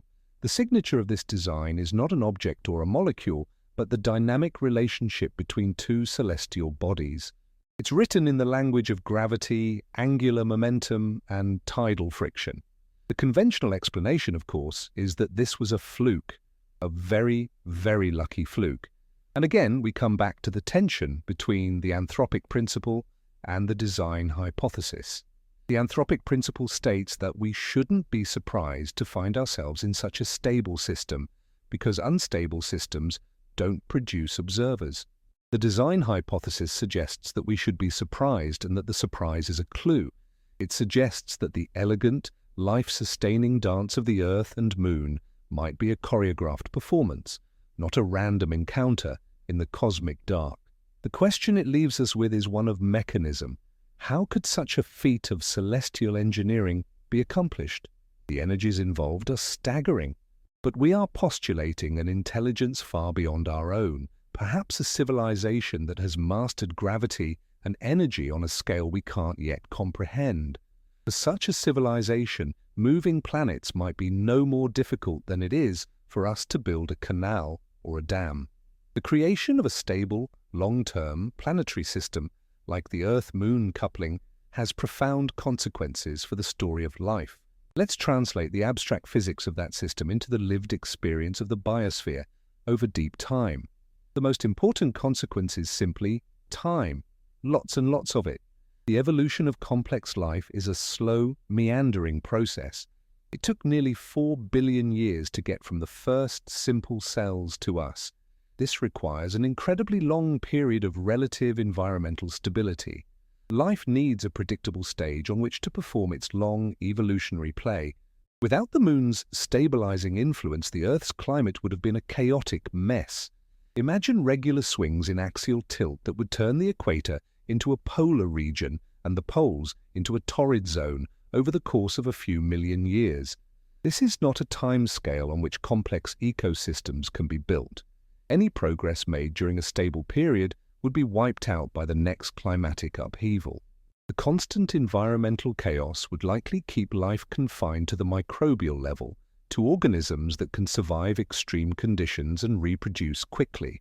The window of opportunity for large, slow-reproducing, complex animals would never open. The Moon, in essence, is the flywheel of the Earth's climate system.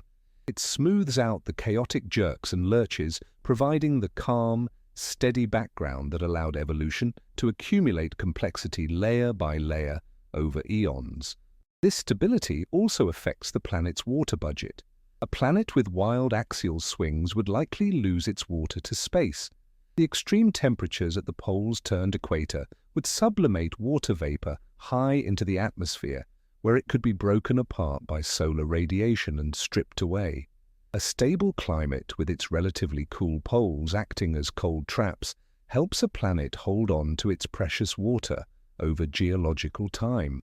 No water, no life as we know it. So, the planetary habitability we enjoy is not a static property. It is a long-term achievement. The implication, from a design perspective, is that the creators were not just building a cradle for life, they were building a cradle with a very long warranty. They were designing for the long haul.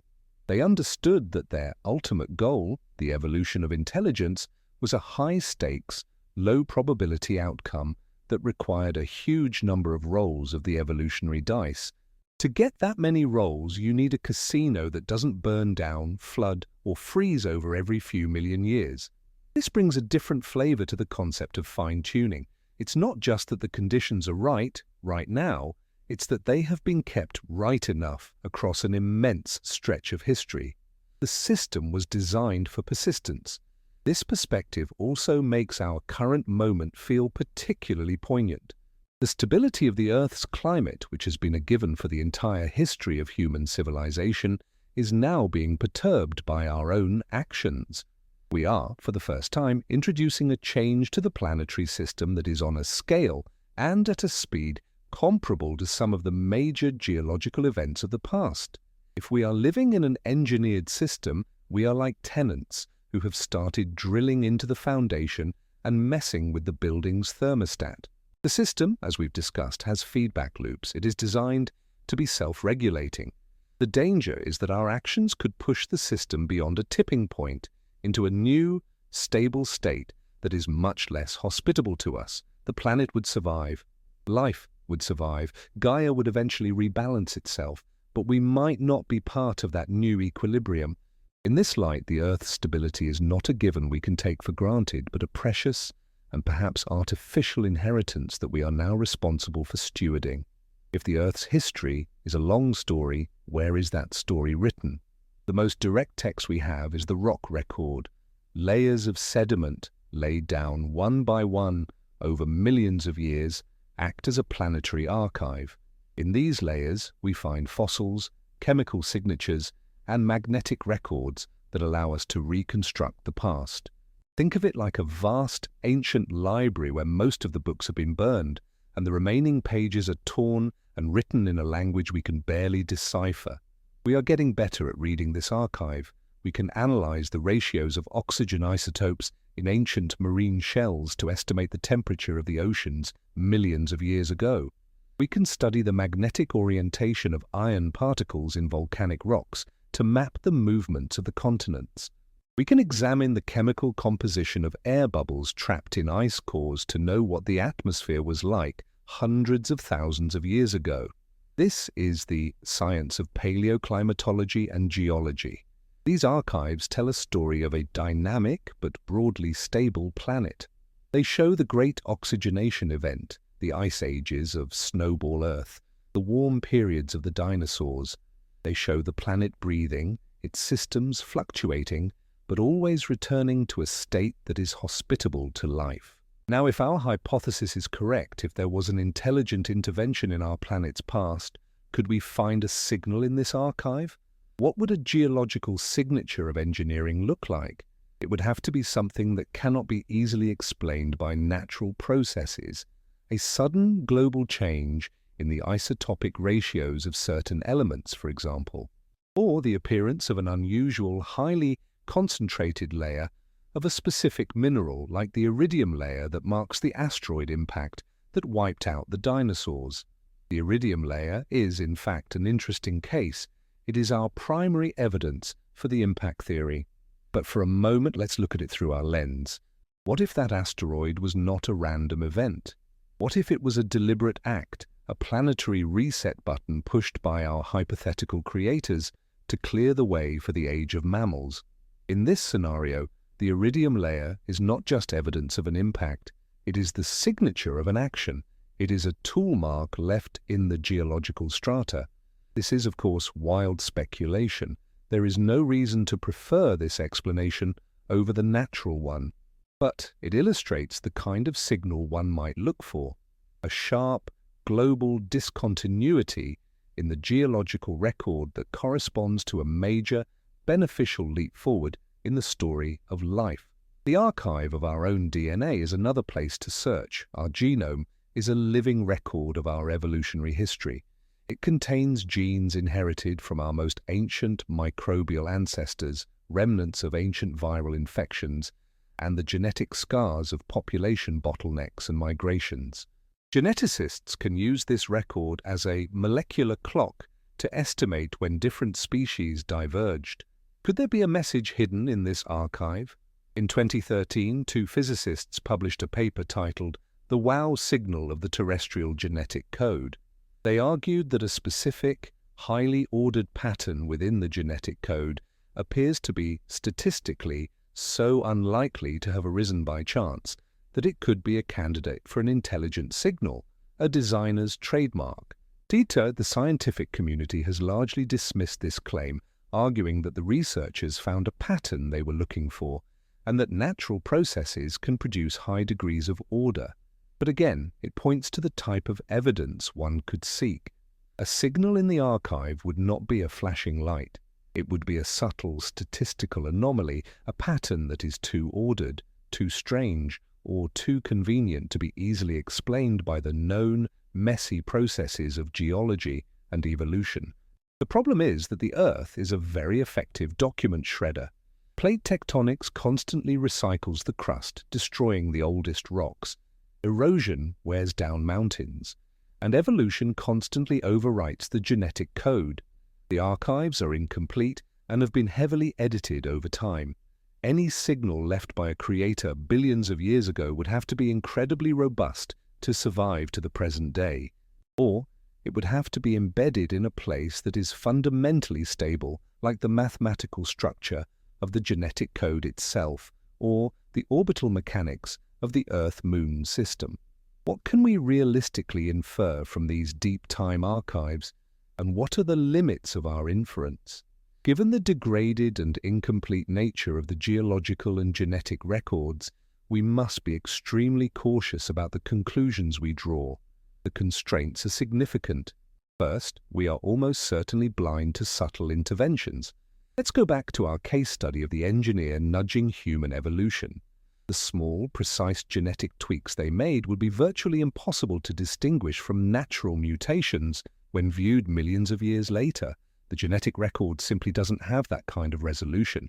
We can see the big picture that our genome and the chimpanzee genome diverged about 6 million years ago, but we can't, with any certainty, pinpoint the exact sequence of mutations that led to language and say, this one was natural, but that one was artificial. The signal is lost in the noise of natural evolutionary processes. Similarly, any subtle, ancient planetary engineering would be hard to spot. If a creator tuned the Earth's carbon cycle 4 billion years ago, the evidence for that tuning would be long gone, erased by billions of years of geological activity. What we are left with is the outcome, a stable planet, but we have lost the record of the initial setup. This means we are constrained to looking for very loud, very obvious, and very durable signals. Things like the Earth-Moon system itself, or a blatant mathematical message in the genetic code. The absence of such a smoking gun signal doesn't disprove the hypothesis of intervention, but it does mean that any intervention that did happen was either incredibly subtle or has been erased by time. We also face the problem of judging probability. When we say an event like the formation of the Moon or the origin of life was Improbable? What do we really mean? We are making a judgment based on our current, incomplete understanding of physics and chemistry. 100 years from now, a new discovery in planetary science might show us that the formation of large moons is actually a common and predictable outcome of planet formation. A breakthrough in biochemistry might reveal a simple, highly probable pathway for the origin of life. Events that seem miraculous to us today might seem mundane to our descendants. Our confidence bands, the range of our uncertainty, are huge. When we look at the archives, we can say with high confidence that the Earth is about 4.5 billion years old, and that life has existed for at least 3.8 billion years. We can be fairly confident about the general timeline of evolution, but when we try to infer the cause or the probability of specific events on that timeline, our confidence plummets. This is where the divide between the conventional and speculative models truly lies. The conventional model makes a methodological commitment to stick with what is known and to assume natural processes unless there is overwhelming evidence to the contrary. It operates within the high confidence part of the data. The speculative model is willing to venture into the low confidence zones, into the realm of improbability and anomaly, and use those uncertainties as a doorway to entertain alternative explanations. So what the archives can give us is a set of fascinating puzzles. They show us a planet that has been remarkably stable for a remarkably long time. They show us a history of life punctuated by sudden leaps in complexity. They contain a genetic code of profound elegance. The archives provide us with the raw material for wonder. What they cannot provide, at least not yet, is a definitive answer. They constrain our speculation, but they do not eliminate it. They leave us, as always, in a place of profound and productive uncertainty. As we journey through these different scales of evidence, from the human to the planetary to the archive of deep time, we are collecting a series of threads. We have the thread of anomalous timing in evolution, the thread of planetary fine-tuning, the thread of complex biological information. We've seen how these threads might be woven together to suggest a pattern of intervention, but we have also seen how each thread, on its own, can be plausibly explained by natural processes, chance, and the biases of our own perception. We are approaching the midpoint of our exploration. Soon we will need to begin the process of synthesis, of seeing how these different lines of inquiry might connect and reinforce one another. We will need to address the strongest objections head-on and consider how this entire framework could be wrong. Before we do that, we have a few more systems to explore, a few more pieces of the puzzle to turn over in our hands. We will look at the living systems of the Earth today, the intricate conversations between forests and the atmosphere. We will dive deeper into the analogy of biology as a form of code, and we will travel back to a time when the world looked so different it might as well have been another planet. For now, let's just pause and hold these threads lightly. There is no need to braid them together just yet. Let the complexity of the question sit with you. The journey is not about rushing to a conclusion, but about patiently gathering the clues and allowing the mystery to deepen. We will return to this work of synthesis shortly. Let's bring our focus back to the present day, to the living, breathing world around us. Let's examine the intricate dance between the planet's biomes and its atmosphere. This is not a static relationship. It is a dynamic, two-way conversation, a set of feedback loops that operate on timescales from minutes to centuries. A perfect example of this is the Amazon rainforest. The Amazon is so vast that it creates its own weather. A single large tree in the rainforest can transpire or release hundreds of gallons of water vapor into the atmosphere every day. Multiply that by the trillions of trees in the Amazon, and you have a massive, invisible river of water flowing up into the sky.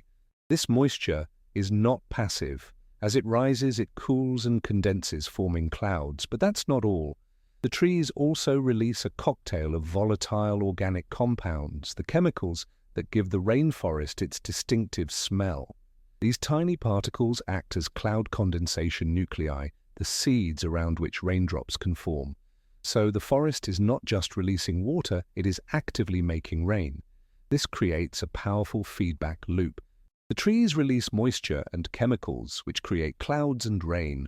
The rain, in turn, allows the trees to grow and thrive. The rainforest sustains itself. It is a self-perpetuating system. This system is so effective that it can transport moisture thousands of miles inland. The flying rivers of the Amazon carry water vapor from the Atlantic all the way to the Andes, providing rainfall for vast agricultural regions along the way. Now let's view this through our two lenses. From the conventional evolutionary perspective, this is a stunning example of coevolution and emergent complexity. There was no plan.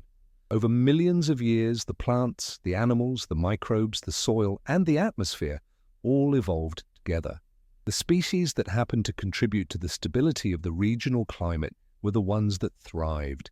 The system pulled itself up by its own bootstraps. It is a beautiful, unguided orchestration. From our speculative, design-oriented perspective, this system looks like a brilliant piece of biological machinery. It is an active climate regulation and water distribution system. If you were an engineer terraforming a continent, you would want to build exactly this, a self-sustaining solar-powered engine that humidifies the atmosphere and transports water from the ocean to the continental interior. The trees are the system's components, the water vapor is the working fluid, and the volatile organic compounds are the catalysts. The design is elegant because it is decentralized and self-maintaining. You don't need a central pump station. Each tree is a tiny, independent pump and chemical factory. Another example is the relationship between marine life and the carbon cycle, which we touched on earlier. Phytoplankton, the microscopic plants of the ocean, are the base of the marine food web.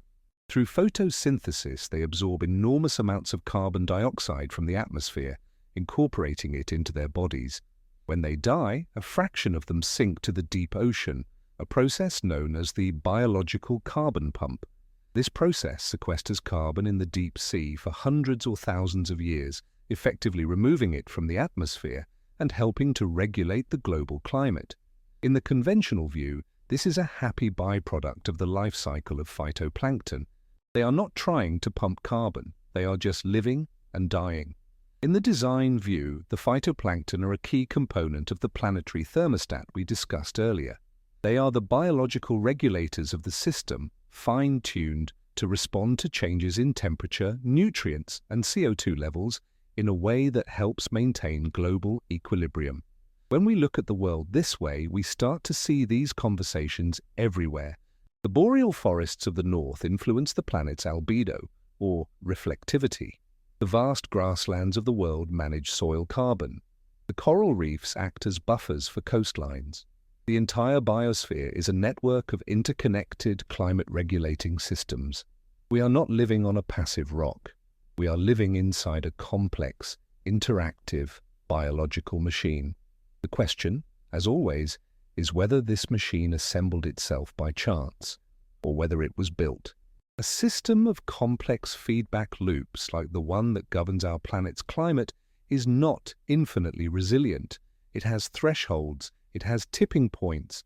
If you push the system too far, too fast, a feedback loop that was once stabilizing can flip and become a destabilizing runaway process. These are the failure modes of the planetary machine. Let's consider the Amazon rainforest again. That powerful rain-making feedback loop depends on the forest being large and dense enough to generate sufficient moisture. If you cut down too much of the forest, you can reach a tipping point. At this point, the forest is no longer able to generate enough rain to sustain itself. The edges begin to dry out. The risk of fire increases. A drying, burning forest releases huge amounts of carbon into the atmosphere, which contributes to further warming and drying. The stabilizing feedback loop flips into a vicious cycle. The rainforest can unravel, transitioning into a drier, savanna-like ecosystem. Scientists estimate this tipping point could be reached if 20 to 25% of the forest is lost. We are currently at about 17%. Another example is the melting of Arctic sea ice. The bright white ice reflects a large portion of the sun's energy back into space. This is the albedo effect. As the climate warms and sea ice melts, it is replaced by dark ocean water. The dark water absorbs much more solar energy, which warms the ocean, which melts more ice, which leads to more absorption of heat. This is another runaway positive feedback loop. A planetary cooling mechanism becomes a planetary heating mechanism. These tipping points are inherent features of any complex system. They are not bugs. They are a consequence of the system's interconnectedness. From a design perspective, this has interesting implications. It suggests that the planetary system might be designed to be stable only within a certain range of conditions, a specific operating envelope. If the system is pushed outside of that envelope, its self-regulating properties can break down catastrophically. Why would a designer allow for such failure modes? One possibility is that they are unavoidable. Any complex system has trade-offs. You might design for maximum stability under the most probable conditions, while accepting the risk of collapse under extreme, improbable events. Another more unsettling possibility is that these failure modes are part of the design. Perhaps they are a form of planetary immune response. If one species, like us, becomes so successful that it begins to fundamentally destabilize the entire system, it might trigger one of these tipping points. The resulting climate shift would be catastrophic for the dominant species, but it would allow the planetary system as a whole to eventually rebalance itself into a new state. The failure of one part of the system becomes a mechanism for preserving the whole. In this view, climate change is not just a problem we have created, it is a systemic response we have triggered. The planet is not attacking us. The machine is simply following its operating instructions, moving into a different mode because we have changed its input parameters so drastically. This doesn't absolve us of responsibility, it reframes it. It suggests we are not just polluters, we are hackers who have gained root access to the planetary operating system without reading the manual. We are flipping switches and changing code without understanding the deep logic of the system. The failure modes, the tipping points, are the system's built-in warnings, the error messages telling us that we are approaching the limits of its design. The question is whether we can understand this in time to pull back, or whether the system's self-preservation protocols will run their course, with or without us. Let's return to the world of the very small, to the code of life itself. The analogy between DNA and computer code is a powerful one, but as we discussed, it has its limits. Let's explore this analogy more carefully, with explicit caveats, to see what it can and cannot tell us. At its most basic level, DNA is a digital information storage system. It uses an alphabet of 4 characters, A, T, C, and G, to encode the instructions for building and operating an organism. This information is transcribed into RNA and then translated into proteins, the molecular machines that do the actual work of the cell. This flow of information from DNA to RNA to protein is known as the central dogma of molecular biology. This looks very much like a computer system. You have the hard drive, DNA, the RAM, RNA, and the applications, proteins. The cell's machinery reads the code and executes its instructions. The code itself is highly optimized. The genetic code, the dictionary that translates 3-letter DNA words into specific amino acids, is nearly universal across all life on Earth, and it is structured in a way that is highly robust to errors. A single letter mutation in the DNA will often result in either the same amino acid or a chemically similar one, minimizing the impact of the error. A computer programmer would call this elegant error handling. The caveat, of course, is that this is an analogy. The cell is not a pre-programmed machine executing a static script. It is a dynamic, adaptive system.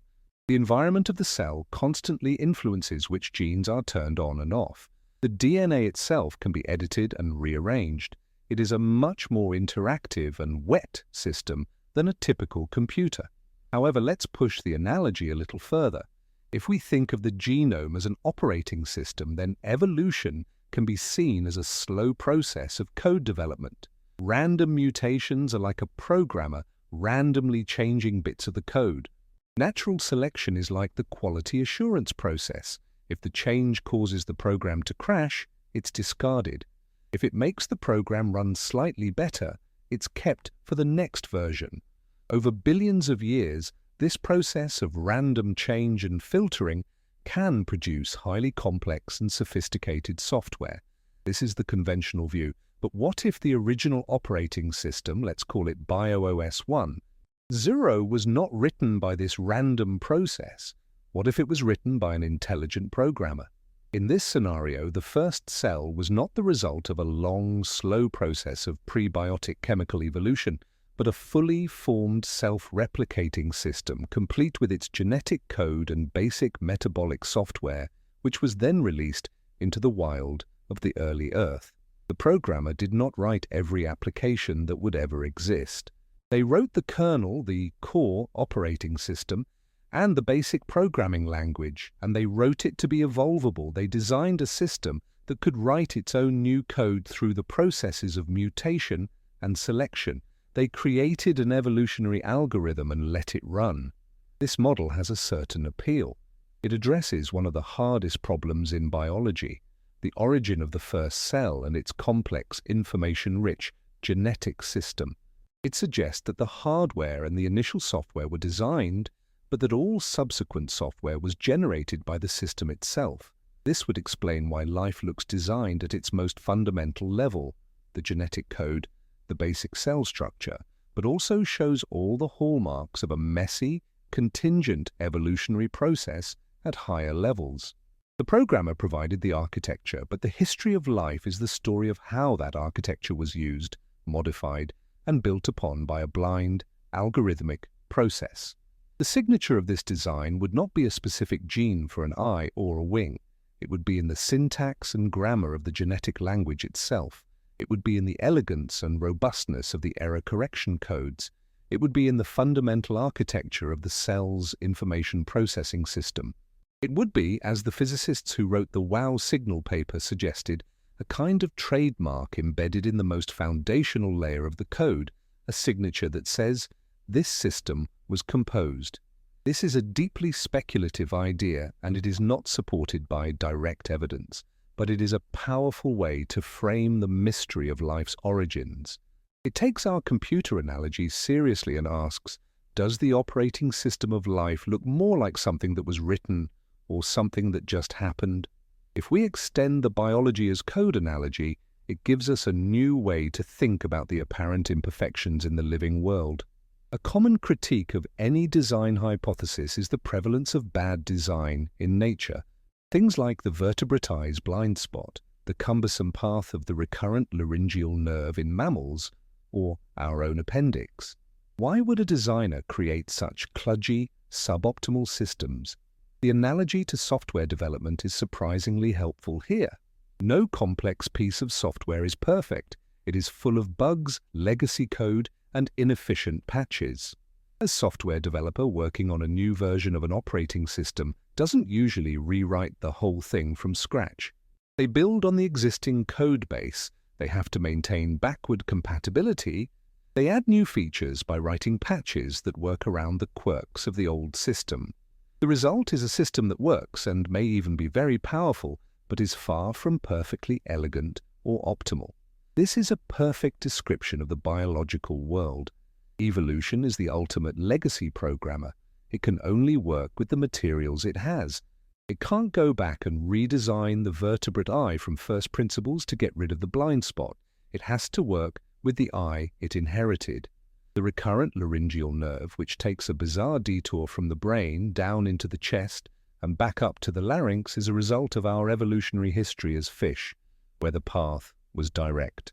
As our necks evolved, the nerve got hooked around an artery and was dragged down, and it was easier for evolution to just stretch the nerve than to rewire the entire system. This is a classic example of legacy code causing an inefficient outcome. From a design perspective, this implies a creator who is more of a tinkerer than a master architect. Or, more plausibly, it implies a creator who, as we discussed before, only set up the initial system. The creator wrote BioOS 1.0. The messy, kludgy, but functional code we see today is the result of 4 billion years of unguided, automated software updates written by the process of evolution itself. The Creator's genius was not in designing a perfect static organism. It was in designing a system that was robust enough to evolve and adapt, to accumulate new features and functions, even if it meant doing so in a messy, path-dependent way. The goal was not perfection, it was resilience. This framing also helps us understand the concept of good enough. In engineering, you don't always build the best possible device. You build the device that meets the specifications within the given constraints of time, budget, and materials. Evolution works the same way. A trait doesn't have to be perfect. It just has to be good enough to give an organism a slight edge over its competitors. A system that is good enough and can adapt is often superior in the long run to a perfectly optimized but rigid system. This is the principle of graceful failure.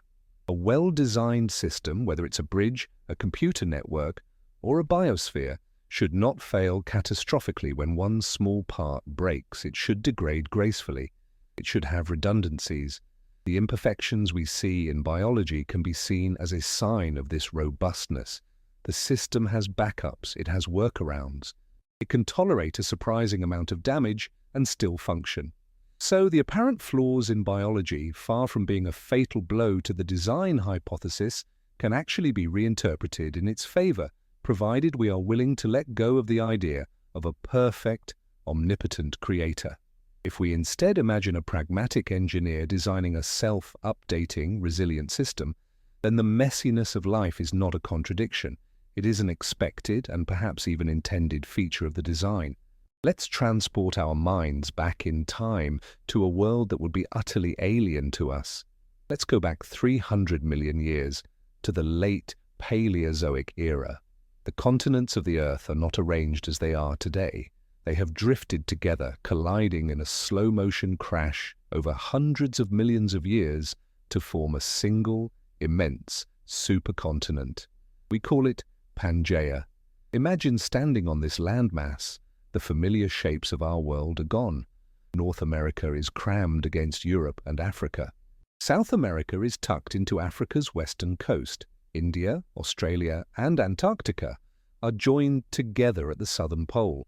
There is one continent and one vast global ocean, Panthalassa. The climate of this world is one of extremes. The sheer size of the continent means that its interior is a vast, arid desert. Moisture from the ocean cannot penetrate thousands of miles inland. The coastal regions are subject to mega monsoons, with seasons of torrential rain followed by long periods of drought. The world is also warmer than today, with no permanent polar ice caps. The scene is primeval. The land is covered not by flowering plants and grasses, but by strange giant ferns, club mosses, and horsetails. The air is thick and heavy, with oxygen levels significantly higher than today, perhaps as high as 35%. This oxygen-rich atmosphere fuels the growth of giant insects, dragonflies with the wingspan of a hawk, millipedes 6 feet long. The dominant land animals are not mammals or dinosaurs, but early reptiles and strange mammal-like reptiles called synapsids, our own distant ancestors. This is the world of Pangaea. It is a real period in our planet's history, reconstructed from the patient work of geologists and paleontologists. It shows us that the Earth is not a static stage. The continents themselves are alive, constantly moving, merging, and breaking apart in a slow, powerful dance called plate tectonics. This dance is the engine of many of the planetary systems we have discussed. The volcanic activity at the edges of the plates releases gases that shape the atmosphere. The uplift of mountain ranges alters weather patterns. The opening and closing of ocean basins changes ocean currents and the global distribution of heat. Now let's consider this from our two perspectives. In the conventional view, the supercontinent cycle, the periodic assembly and breakup of the world's landmasses, is an emergent property of mantle convection, the slow churning of the hot rock beneath the Earth's crust. It is a blind, physical process. The formation of Pangaea and its eventual breakup were not planned events. They were just the outcome of these deep planetary forces. The effect of this cycle on life was profound but accidental.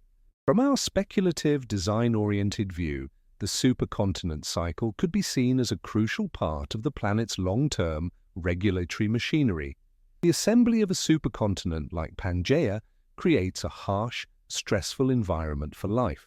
The massive interior desert, the extreme climate, these conditions would drive extinctions, but they would also spur innovation. They would be an evolutionary crucible, a testing ground that would select for tough, adaptable creatures. The eventual breakup of the supercontinent would then open up new possibilities. As the continents drifted apart, they would create new, isolated landmasses where evolution could run in parallel, creating a burst of new diversity. The changing ocean currents would moderate the climate, making the world more habitable again. In this model, the supercontinent cycle is a kind of planetary-scale pump. It brings everything together, forces interaction and intense selection, and then separates everything again to allow for diversification and recovery. It is a mechanism for periodically shaking up the biosphere, preventing it from getting stuck in a rut, and driving the long-term evolution of complexity. The designer, in this scenario, did not just create a stable planet. They created a dynamic, ever-changing planet with a built-in engine for generating novelty and resilience over geological time. The continents themselves become part of the machinery of creation. The existence of a supercontinent like Pangaea had dramatic and severe consequences for the global climate and the life that existed within it. Understanding these consequences helps us appreciate the delicate balance of our current world, with its scattered continents and multiple oceans. The primary issue with a supercontinent is moisture transport. Oceans are the source of the water vapor that becomes rain. In our modern world, no landmass is truly vast enough to prevent oceanic moisture from reaching its interior. But Pangaea was different. Its heartland was thousands of miles from the nearest coast. Weather systems carrying moisture from the Panthalassan Ocean would have rained themselves out long before reaching the center of the continent. The result would have been an interior desert of unimaginable size, larger than any desert on Earth today. The geological record confirms this, showing vast deposits of sand dunes and salt flats from this period. This creates a world of two zones, a relatively narrow, seasonally wet coastal strip and a vast, permanently arid interior. Life would have been largely confined to the edges of the continent and to the rivers that flowed out from the interior highlands. This has huge implications for biodiversity. It reduces the total amount of habitable land area and creates a more uniform, less diverse environment. The climate was also likely to be more extreme. Land heats up and cools down much faster than water. A giant landmass would experience immense seasonal temperature swings. The summers in the interior would have been brutally hot, and the winters bitterly cold. This is known as continentality. This harsh, extreme climate would have acted as a powerful evolutionary filter. Only the hardiest plants and animals could survive. We see this in the fossil record with the rise of reptiles, whose scaly skin and amniotic eggs were well suited to dry conditions, and the decline of amphibians, who needed to stay near water. If we view this through the lens of a planetary engineer, the supercontinent phase could be seen as a necessary, if brutal, step in the development of life. It's like a stress test for the biosphere. The intense environmental pressures would have driven the evolution of key innovations, like warm-bloodedness or more efficient water conservation, that would prove crucial for later success. It's a way to force adaptation. The breakup of the supercontinent would then be the reward phase. As the continents rifted apart, new coastlines were created. The climate became milder and more stable. New, smaller continents provided isolated laboratories for evolution to experiment, leading to the explosive diversification of the dinosaurs in the Mesozoic era that followed. This cycle of assembly and dispersal, of environmental stress and subsequent release, could be a fundamental driver of evolutionary progress, a mechanism for pushing life to new levels of complexity. The implication is that a world that is too stable might be a world that stagnates, A certain amount of geological dynamism, of planetary-scale challenge and change, might be essential for a biosphere to reach its full potential. Our hypothetical creator, then, would not be a gardener who seeks to keep everything placid and unchanging. They would be more like a metallurgist who repeatedly heats and quenches the metal of life, folding it and hammering it to make it stronger, more resilient, and more complex. The harsh world of Pangaea was the furnace. The modern world is the result of that ancient tempering. Now we must turn to the skeptic's corner. To keep our inquiry honest, we must confront the strongest criticisms and the most challenging questions that can be leveled against our hypothesis. We must look for the reasons why this entire beautiful speculative structure might be wrong. Let's list the most powerful objections. First, and most importantly, is the lack of direct, unambiguous evidence. As we have noted repeatedly, there is no artifact, no undeniable signal, no piece of data that requires an alien creator for its explanation. Every piece of evidence we have discussed, from the Cambrian explosion to the fine-tuning of the cosmos, has a plausible, if sometimes incomplete, naturalistic explanation. The alien hypothesis is a solution in search of a problem. It is an extraordinary claim, and extraordinary claims require extraordinary evidence. So far, that evidence has not been found. Second is the problem of motivation. Why would an advanced civilization go to all the trouble of creating us? What is the purpose? Any answer we provide is pure speculation, a projection of our own values and desires onto a hypothetical intelligence. Are we a science experiment, a piece of art, a long-term data storage solution? Are we a farm? Without a plausible and testable motive, the hypothesis remains an empty narrative. It's a story without a plot. Third is the violation of Occam's razor. The principle of parsimony suggests we should not multiply entities beyond necessity. The alien creator hypothesis requires us to invent a whole new entity, an unobserved advanced extraterrestrial intelligence, to explain phenomena that can already be explained, at least in principle, by the entities we know exist: matter, energy, and the laws of physics. The naturalistic explanation, while it has its own gaps and mysteries, is vastly more parsimonious. Fourth is the Fermi paradox. If the universe is teeming with advanced civilizations capable of engineering planets and life, then where is everybody?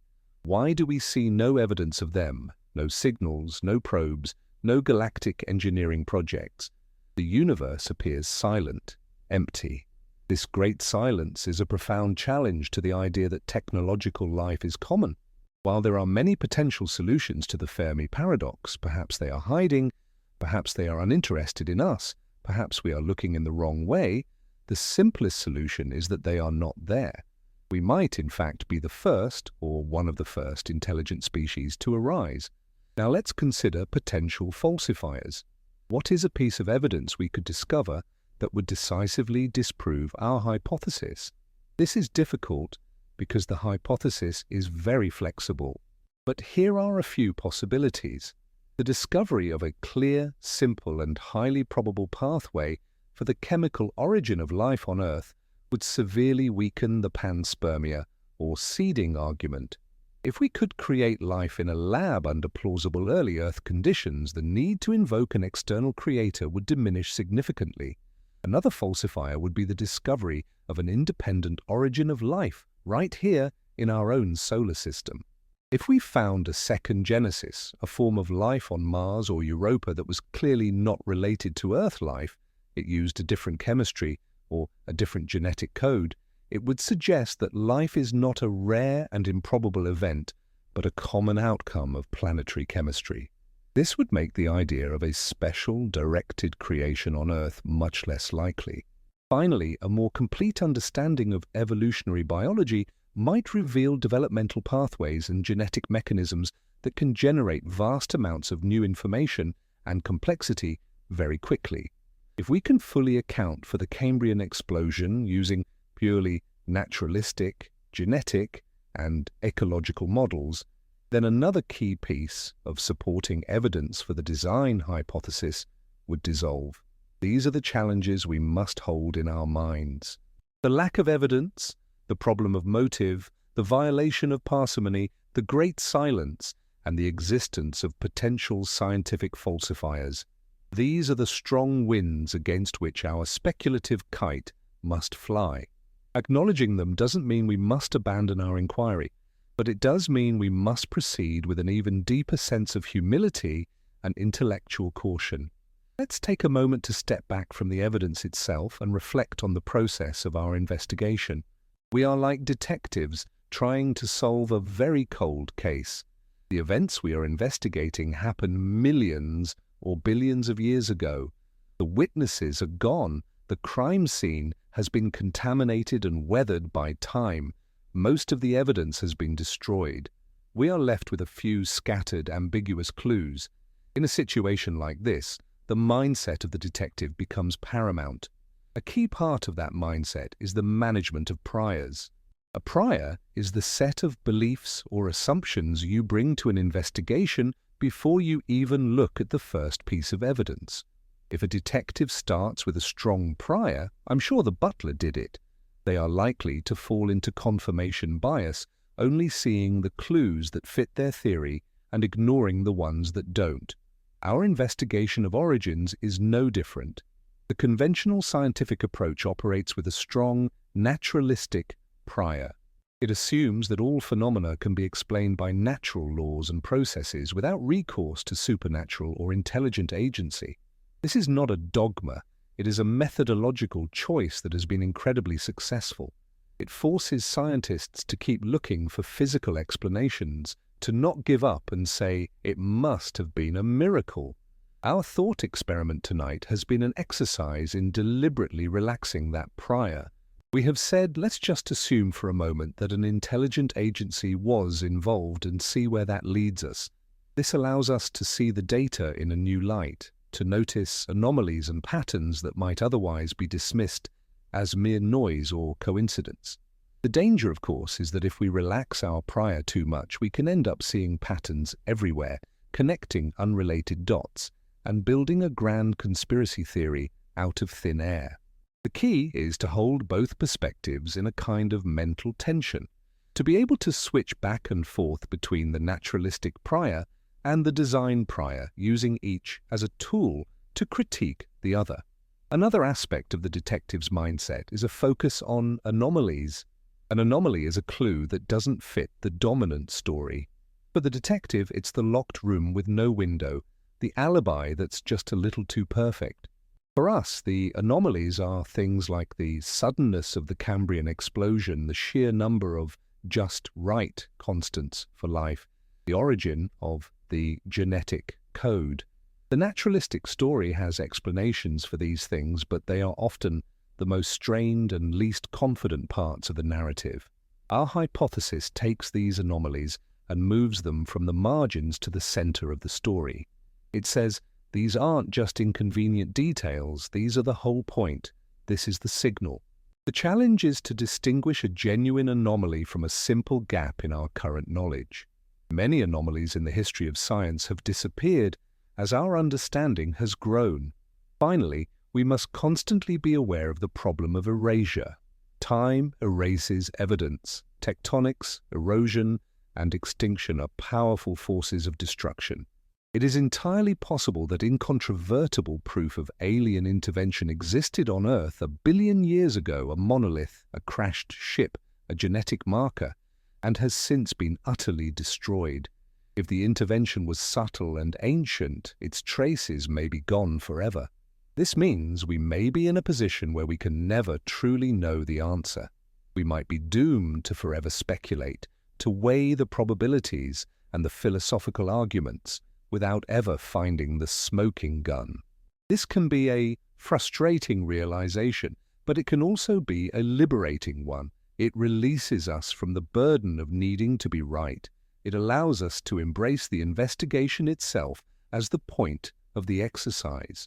The goal is not to close the case, but to keep the inquiry alive, to keep our minds open to the vastness of what is possible, and to remain comfortable in the long, quiet work of watching for clues.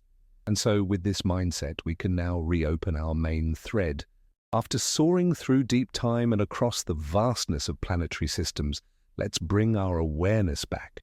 Back to the here and now, back to the simple, undeniable reality of your own body in this room at this moment. Feel, once again, the gentle contact between your body and the surface supporting it. A quiet conversation of pressure and texture. Notice the air. It fills the space around you, but it also fills you. With each breath, you are taking a piece of the world inside yourself. You are borrowing atoms from the atmosphere, atoms that may have once been part of a distant star, or a dinosaur, or an ancient ocean, and you are making them part of you for a short while. Then, with your exhale, you release them back into the world. This is the most fundamental loop you are a part of, a constant, rhythmic exchange with the planet, a reminder that the boundary between you and the world is not a solid wall, but a permeable membrane. Let your attention drift to any tension you might be holding in your body, in the jaw, the shoulders, the hands. You don't need to force it to release, just notice it. Acknowledge its presence. The simple act of bringing your gentle, non-judgmental awareness to a place of tension is often enough to invite it to soften. There is nothing to achieve here, no state of perfect relaxation to attain, just a quiet check-in, a moment of self-awareness. We have been grappling with immense, abstract ideas about creators and deep time and planetary engineering. It is grounding and necessary to return to the human scale, to the scale of a single breath, a single sensation. Whatever the ultimate truth of our origins, the fact remains that we are here now. We have this body, we have this consciousness, we have this moment. And within this moment, we have a measure of agency. We cannot control the cosmos. We cannot rewind the tape of history, but we can choose where to place our attention. We can choose to be present with our own experience. This is not an escape from the big questions. It is the foundation from which we can ask them without being overwhelmed. By grounding ourselves in the tangible, we create a stable platform from which to explore the speculative. We remind ourselves that we are not just disembodied minds floating through ideas.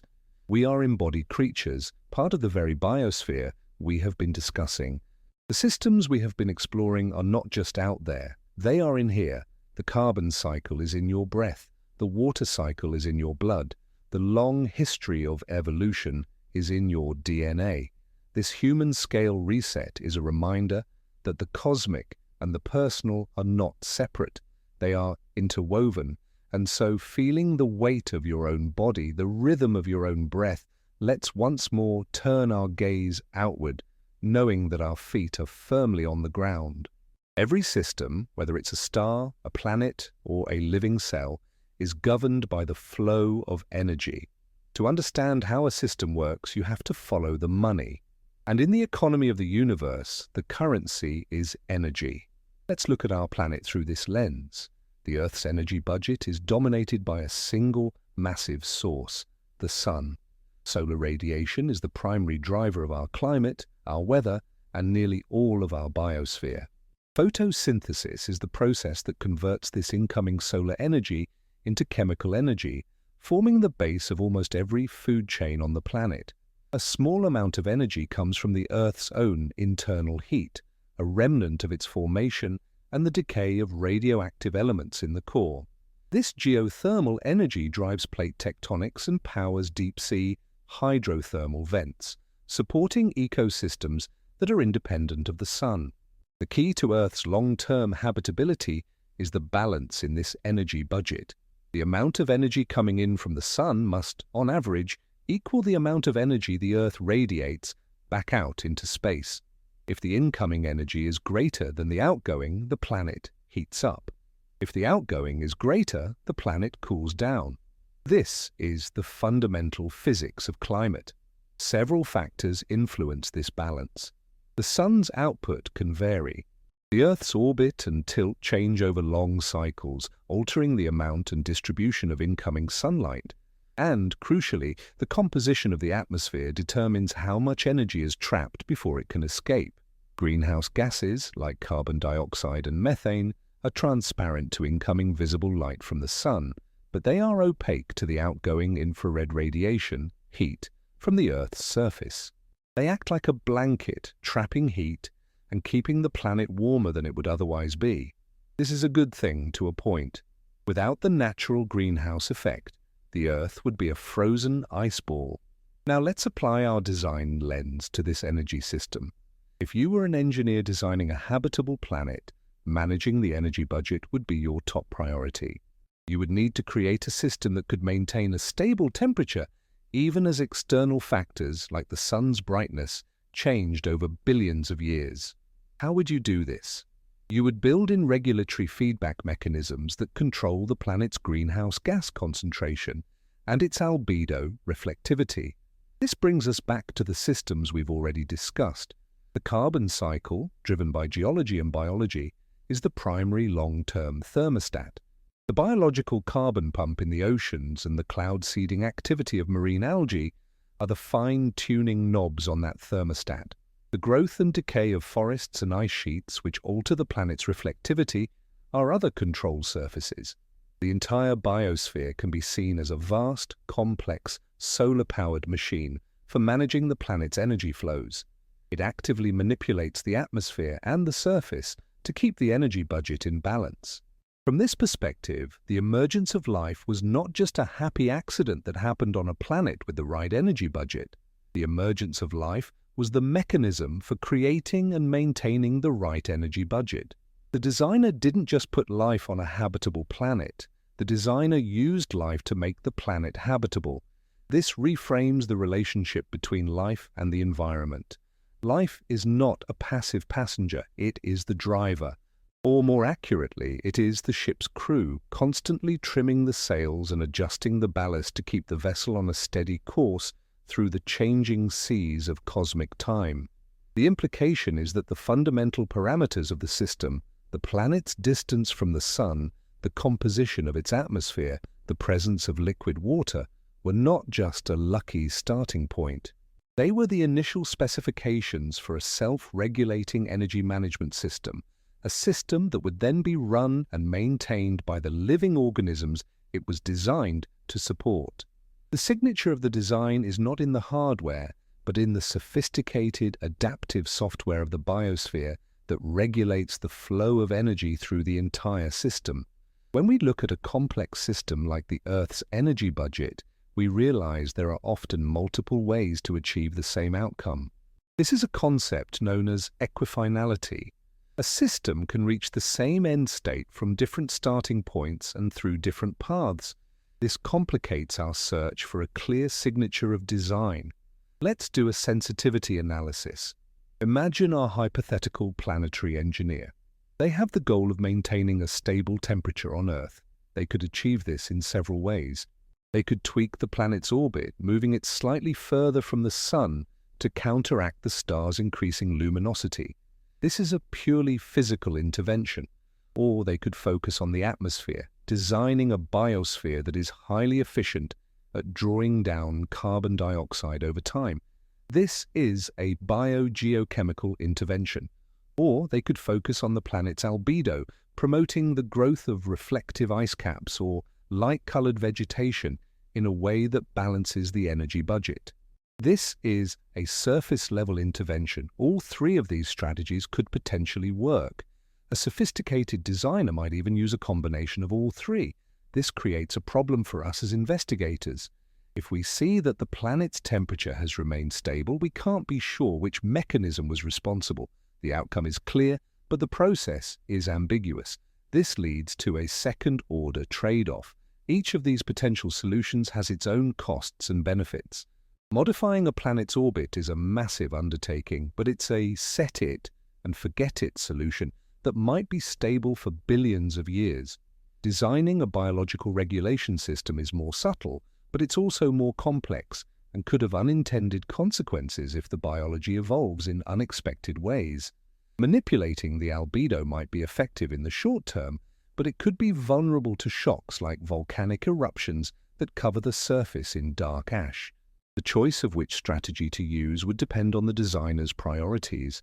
Are they optimizing for long-term stability, for resilience to shocks, or for minimal direct intervention?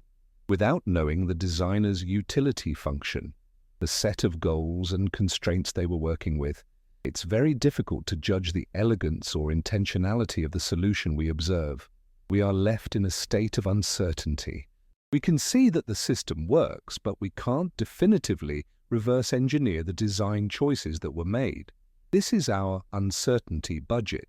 When we analyze a system, we have to acknowledge that there are multiple plausible mechanisms that could have produced the observed result. The conventional scientific approach defaults to the most parsimonious, non-intentional mechanism. Our speculative approach allows us to consider the full range of possibilities, including intentional ones. The implication of this is that we should be wary of claiming that any single feature of our planet is the smoking gun of design. The Earth's stability is more likely the result of a whole suite of interacting factors. The genius of the system, if it was designed, is not in one clever trick, but in the layered, redundant, and robust nature of its many interlocking regulatory systems. It's like a well-built ship that has a rudder, but also sails and also engines, and also a well-trained crew. It can handle a wide range of conditions because it has multiple ways of maintaining its course. The evidence for design, then, might not be a single, improbable feature, but the overall, seemingly over-engineered robustness of the system as a whole. Let's take a brief detour from science and look at our question through a different lens, the lens of culture and story. For thousands of years before the development of modern geology or biology, human beings have been trying to make sense of the world around them. They did this through myths, legends, and creation stories. It can be tempting to dismiss these as primitive, pre-scientific fantasies. But what if we view them as a different kind of knowledge system, a different way of encoding observations about the world? Many ancient cultures had stories that mapped patterns we are now rediscovering with science. The idea of a world born from a cosmic egg, for instance, found in Hindu, Chinese, and Egyptian mythology, has a certain resonance with the modern cosmological model of a universe expanding from a single, dense point.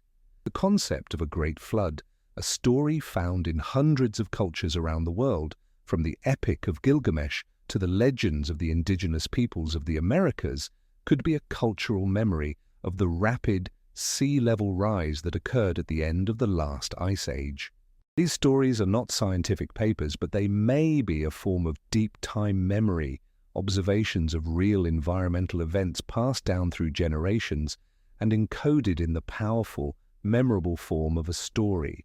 Now, how does this relate to our question? Nearly all creation myths, as we noted earlier, posit an intelligent, non-human agent as the cause of creation. Often, these stories describe a process of shaping and ordering the world from a state of chaos. The Creator separates the land from the water, sets the stars in their courses, and brings forth life. These stories often describe a very intimate, hands-on process of creation.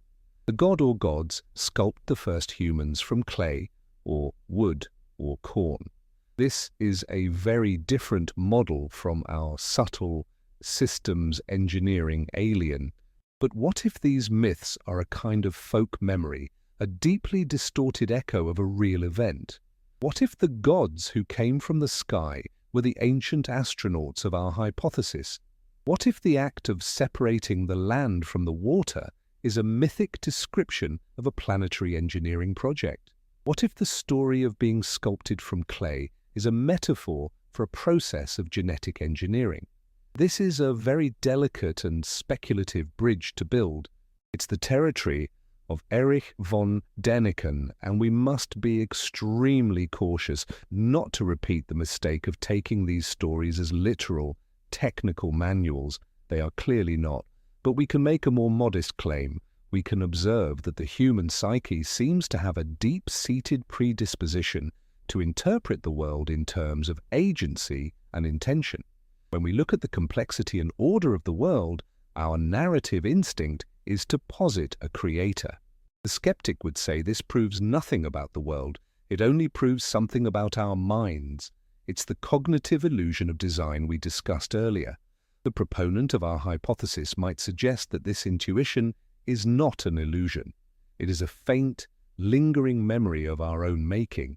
It is a signal from our distant past, distorted by millennia of cultural transmission, but still pointing to a fundamental truth about our origin.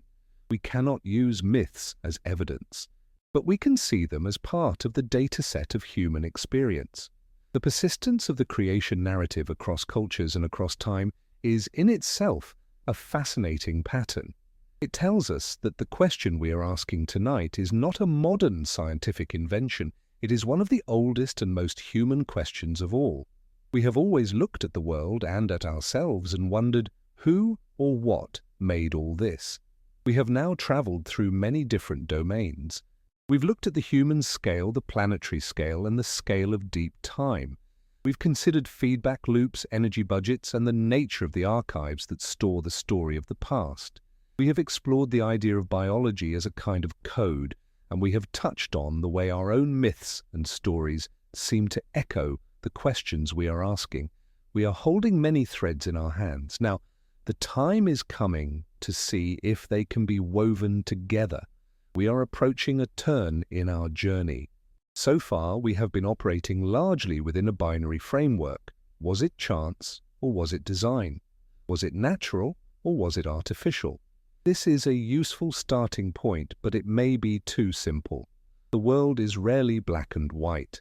Perhaps the most interesting answer to our question lies not in choosing one of these options, but in transcending the dichotomy itself. In the sections to come, we will attempt a synthesis. We will try to build a model that incorporates the strongest points of both the conventional and the speculative views.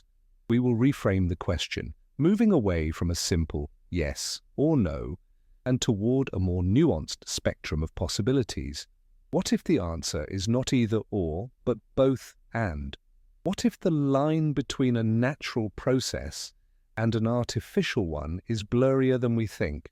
This is the turn we are now preparing to make. It requires us to hold all the evidence we have gathered so far in our minds and to be willing to look at it from a new and perhaps surprising angle.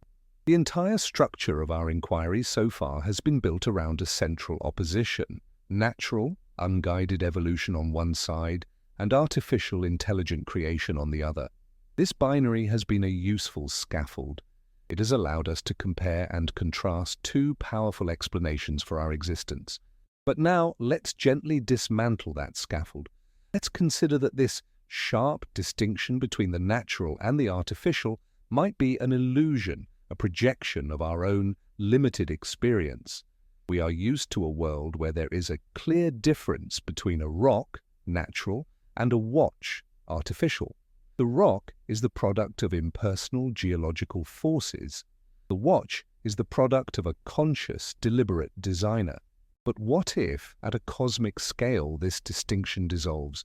Consider the possibility that intelligence and consciousness are not rare, accidental byproducts of matter, but are fundamental, emergent properties of complex systems. In this view, any sufficiently complex system, a brain, a biosphere, perhaps even a galaxy, will, over time, develop some form of self-awareness and intelligence. If this is true, then a process like evolution by natural selection is not just a blind, random algorithm. It is a learning algorithm. It is a process by which a system, the biosphere, gathers information about its environment and incorporates that information into its structure, the genomes of its organisms. Over billions of years, this learning process can become so sophisticated that it begins to look like conscious design. The Gaia system, the self-regulating planet, could be seen not as a machine designed by an external engineer, but as a living organism that has gradually woken up. The planet itself has developed a kind of distributed, non-human intelligence. In this model, we are not the product of an alien intelligence. We are the product of our own planet's intelligence. We are the Earth's way of thinking. This reframes our entire question. The Creator is not an external being who came from the stars. The Creator is the planetary system of which we are a part. The process of creation was not a singular event in the past. It is an ongoing, emergent process that is still happening right now. This is a terrestrial design hypothesis. Now let's widen the model even further. What if this principle of emergent intelligence applies not just to planets, but to the universe as a whole? Some physicists and philosophers have proposed models of a learning universe. The idea is that the laws of physics themselves might not be a fixed, eternal set of rules, but could have evolved over time. The universe, through a process analogous to natural selection, might have learned how to create the conditions for life and consciousness. This is sometimes called the principle of cosmological natural selection.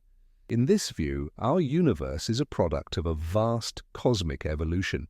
Its fine-tuned properties are not a sign of a designer who exists outside the universe, but a sign that the universe itself is a kind of self-designing, self-organizing entity. This moves us from a binary choice to a continuum. At one end, you have the purely mechanistic, accidental universe of conventional science. At the other end, you have the universe created by a transcendent, external God of traditional religion. Our alien creator hypothesis sits somewhere in between. But this new model offers a third way. It suggests that the design is immanent, that it is inside the system itself. The universe is not a creation, it is a creator. This is a profound and dizzying thought. It dissolves the comforting categories of maker and made, of natural and artificial. It suggests that we live inside a process of cosmic creativity, a universe that is slowly, over eons, waking up to itself. And we are, perhaps, at the very cutting edge of that awakening. This turn doesn't give us a simple answer. It replaces a simple question with a much deeper and more beautiful one. The question is no longer, did aliens create us? The question becomes, are we part of a universe that is creating itself? Let's attempt to build a coherent story, a minimal model that weaves together the most compelling threads from our exploration. This will not be a grand unified theory, but a provisional sketch, a way of seeing how the micro and the macro might connect. Our model begins with a premise that life is rare and precious, and consciousness is rarer still. It is a phenomenon that does not arise easily.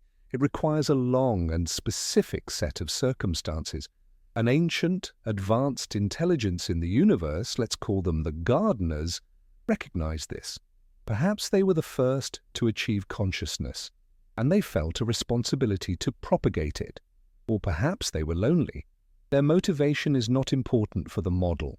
The goal is to create the conditions for self-aware, intelligent life to emerge elsewhere. They know this is a project of geological time scales. They adopt a strategy of minimal catalytic intervention.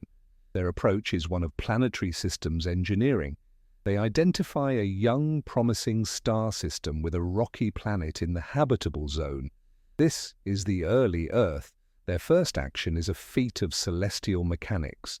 They execute the giant impact, a carefully calibrated collision that forms the Moon, stabilizes the planet's axis, and forges a strong magnetic core. They have created a stable, long-term incubator. Step 1 is complete. Their second action is biochemical. They know that the spontaneous origin of life is a major bottleneck, so they give the process a push. They seed the early oceans with a pre-designed, self-replicating molecular system. This is not just a random microbe, it is BioOS 1.0.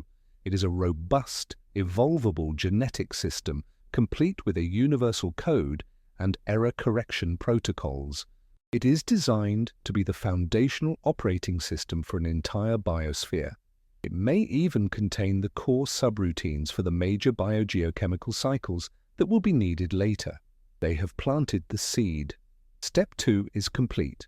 Now comes the longest phase, waiting. For the next 3 billion years, they largely leave the system alone.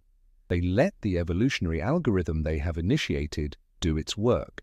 They watch as the microbes they seeded slowly terraform the planet, oxygenating the atmosphere and building the foundations of a complex ecosystem. The Gaia system emerges not as an accident, but as the intended consequence of the initial software they provided. The planet becomes a self-regulating entity, just as they planned. During this long period, they might make occasional subtle adjustments. Perhaps the Cambrian explosion was one of them, a moment when the biosphere seemed to be stagnating, and they released a software update, a new set of genetic tools for building complex bodies that sparked a burst of innovation. Perhaps the mass extinction that wiped out the dinosaurs was another, a deliberate clearing of the slate to give the small, intelligent and potential mammals a chance to thrive. Finally, after billions of years, the system produces a species that is on the cusp of self-awareness, an upright ape. This is the moment for the final, most delicate intervention. They perform the series of small, targeted genetic tweaks we discussed earlier. They enhance the capacity for language, for abstract thought, for culture. They give the final nudge that pushes this species across the threshold into consciousness, and then they withdraw. Completely, the project is complete.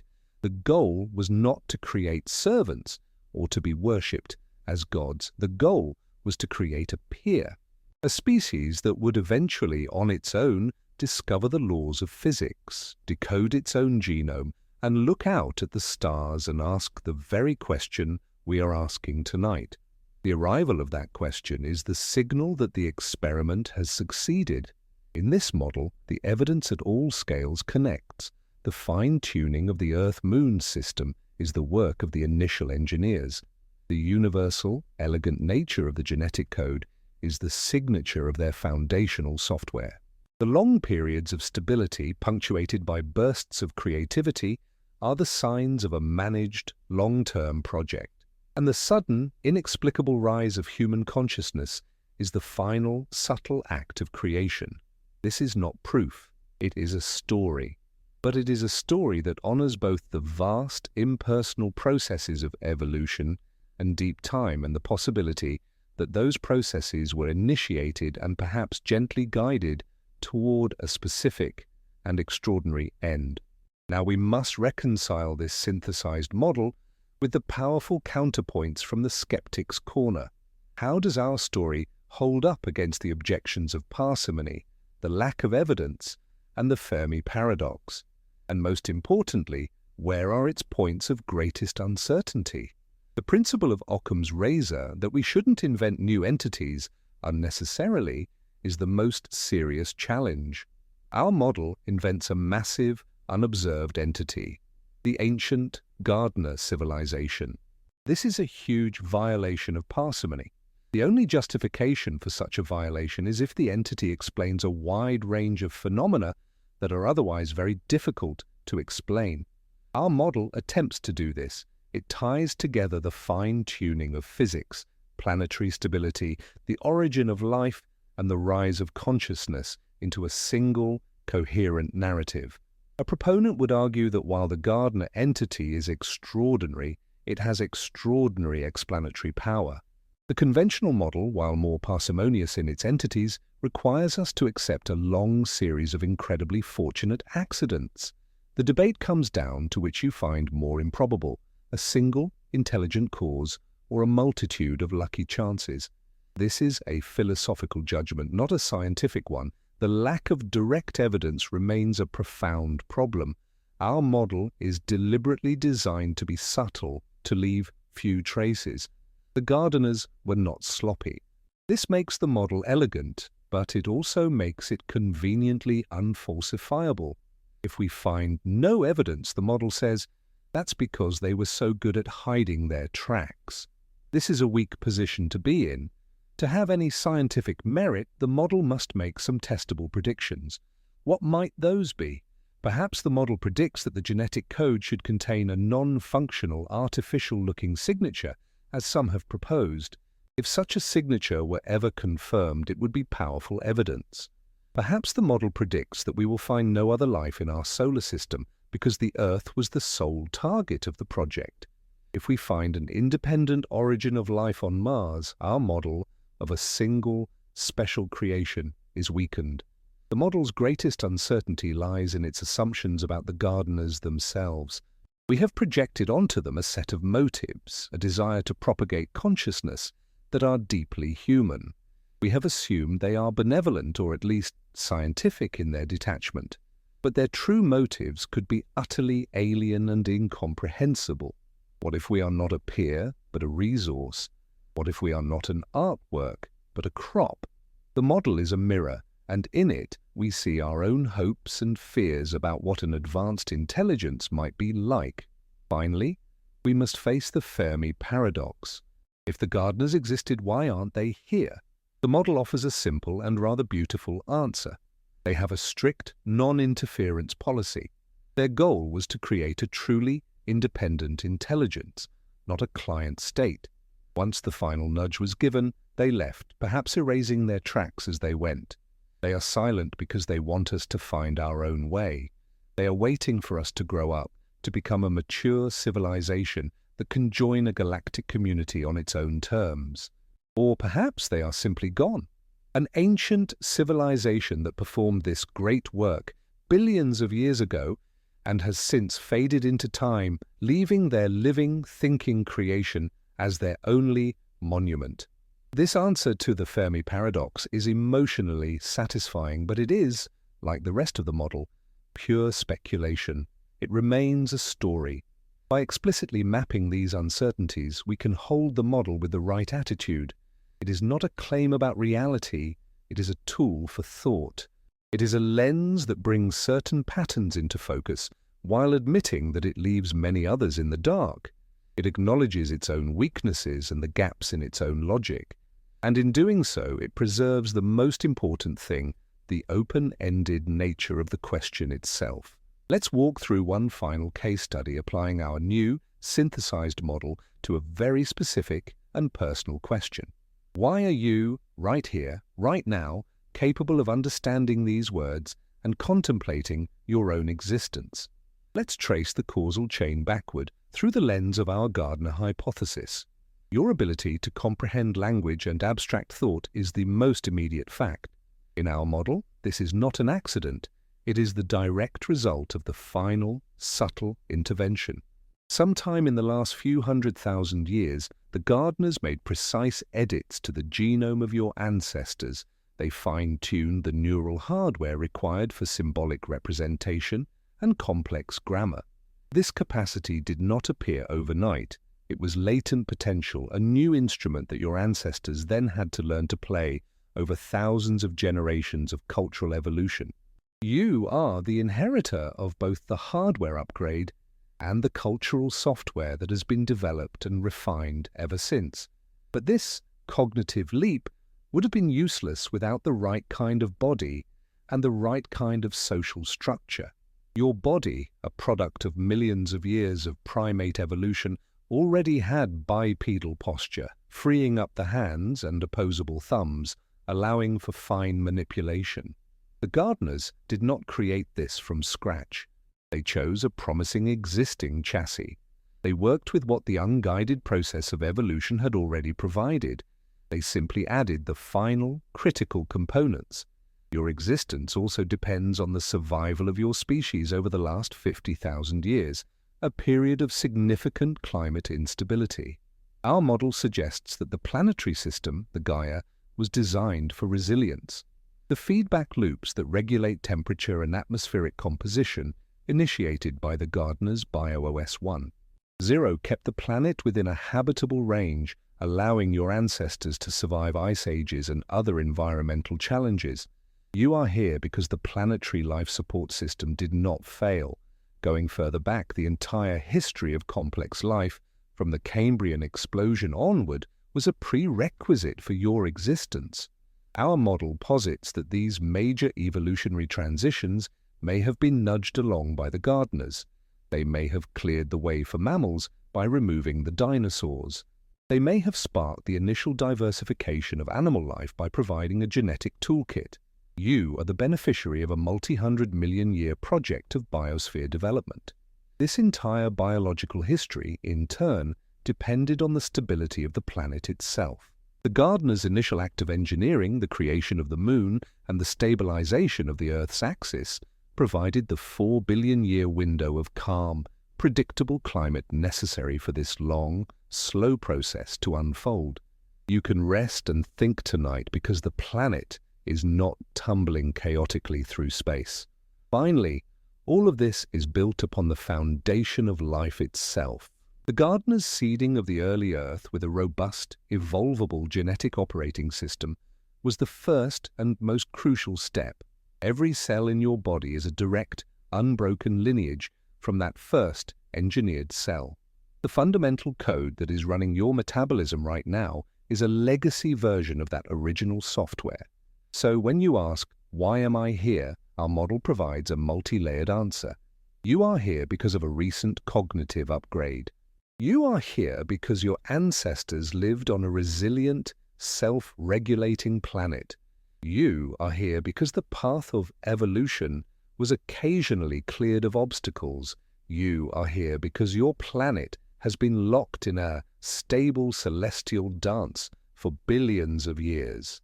And you are here because, long ago, in a sterile ocean, a seed was planted. You are the flower that has grown from that ancient seed in a carefully prepared cosmic garden. How does entertaining such a vast and speculative model translate into our everyday lives? Does it have any practical value, or is it purely an intellectual exercise? The value may not be in providing a set of actions to take, but in cultivating a different quality of attention, a different way of being in the world. This is not about moralizing or prescribing behavior. It is about gently suggesting a shift in perspective. If you were to walk through your day holding this model lightly in your mind, what might you notice? You might, for example, develop a deeper appreciation for the simple act of breathing, recognizing the air not just as empty space, but as a crucial component of a complex planet-wide life support system, a system that may have been intentionally architected. Each breath becomes a conscious participation in that system. You are not just breathing, you are helping to maintain the balance. When you look at another living thing, a tree, a bird, a pet, you might see it differently, not just as a separate, isolated organism, but as another expression of the same foundational operating system that runs in your own cells. You might feel a deeper sense of kinship, a recognition that you are both running on legacy code from the same ancient, cosmic programmer. This perspective can foster a sense of custodial responsibility without the need for fear-based environmentalism. If we are living in a garden, then we have a choice. We can act as responsible tenants or as reckless ones. The choice is not based on a command from a creator, but on a simple, pragmatic recognition that it is not wise to destroy the life support system you depend on. It encourages a local first framing. You cannot manage the entire planet, but you can tend to your small corner of it. You can pay attention to the soil in your garden, the water in your local river, the health of the ecosystem in your own backyard. These are not grand, world-saving gestures. They are small acts of participation in the larger system, a way of acknowledging your role as one node in a vast, interconnected network. Perhaps the most practical translation is a cultivation of humility. The model, whether true or not, confronts us with the scale of our own ignorance. It reminds us that we are a very young species, with a very limited understanding of the universe. We are just beginning to read the pages of the geological and genetic archives. This can be a healthy antidote to our species' natural arrogance. It invites us to listen more and to declare less. It encourages a posture of curiosity rather than certainty. So, the practical application is not a to-do list, it is a shift in awareness. It is about seeing the world not as a random collection of resources for our use, but as a coherent, interconnected, and perhaps meaningful system of which we are a part. It is about moving through the world with a little more reverence, a little more gratitude, and a lot more wonder. Where does this journey leave us? What are the plausible future directions for this line of inquiry, and what are the great open questions that remain? The future of this question will be shaped by the progress of science and our exploration of the cosmos. There are several key areas where new discoveries could radically alter our understanding. The first, and perhaps most significant, would be the discovery of life beyond Earth. If we find microbial life on Mars or in the oceans of Europa or Enceladus, the first and most important question will be, is it related to us? If it shares our DNA-based genetic system, it would be strong evidence for panspermia, that life is exchanged between planets in our solar system. This wouldn't prove directed panspermia, but it would make the idea of seeded life much more mainstream. If, on the other hand, we find life that has a completely different chemical basis, a second genesis, it would be one of the most profound discoveries in human history. It would imply that life is not a fluke, but a common cosmic phenomenon, which would cut both ways for our hypothesis. It might make a special creation on Earth seem less likely, but it would also make the existence of advanced alien life elsewhere much more probable. The second area is advances in genetics and synthetic biology. As we get better at reading and writing DNA, we may develop the tools to finally identify a truly artificial signal, if one exists. We may also gain a much deeper understanding of the origin of life by attempting to create it from scratch in the lab. If we succeed, we will know the pathway is plausible. If we continue to fail despite our best efforts, the mystery of life's beginning will only deepen, and the door to an external explanation will remain open. The third area is our search for extraterrestrial intelligence. So far, SETI has been limited in its scope and methods. Future technologies like large radio telescope arrays on the far side of the Moon, or new ways to search for optical or infrared signals, could expand the search dramatically. A confirmed signal from an alien civilization would obviously change everything. It wouldn't necessarily prove they created us, but it would prove that we are not alone, and it would lend immense credibility to the idea that the universe is home to the kind of intelligence our hypothesis requires. The great open questions will likely remain with us for a long time. The ultimate origin of life, the nature of consciousness, the reason for the universe's fine-tuning, these are problems that may sit at the very edge of what science can answer. They may be, in the end, philosophical or metaphysical questions. What is the relationship between mind and matter? Is the universe inherently meaningful, or is meaning something we create? Our hypothesis has been a way of exploring these questions through a specific narrative lens. The future directions of this inquiry will likely involve not just new data, but new lenses, new narratives, and new ways of asking these ancient questions. The most plausible scenario is that we will not find a single, definitive answer in the near future. Instead, we will continue to live in the ambiguity. We will gather more clues, our models will become more sophisticated, but the core mystery will remain. And perhaps that is not a bad thing. A universe that is fully understood might be a less interesting place to live. The open questions are what keep our sense of wonder alive. After this long and winding journey through science, speculation, and systems, how are we left to feel?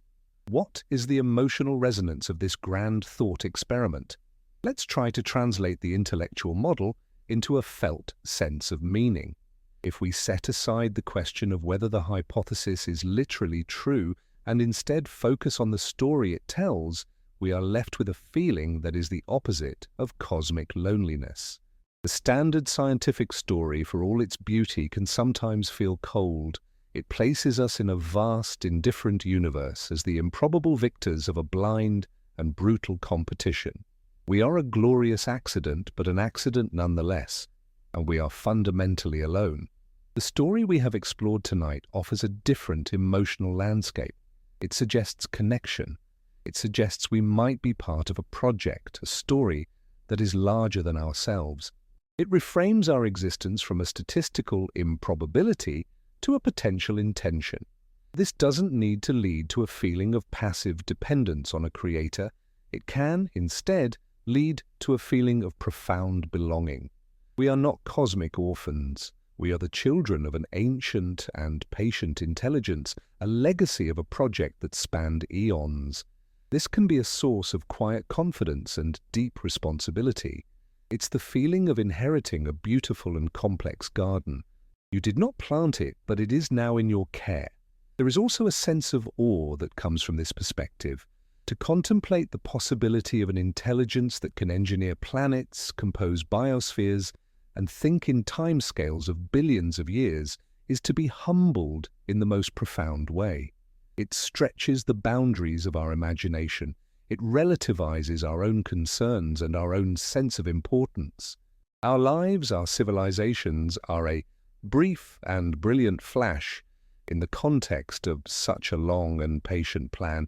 This is not a diminishing thought. It is an expansive one. It connects our fleeting lives to the grand sweep of cosmic history.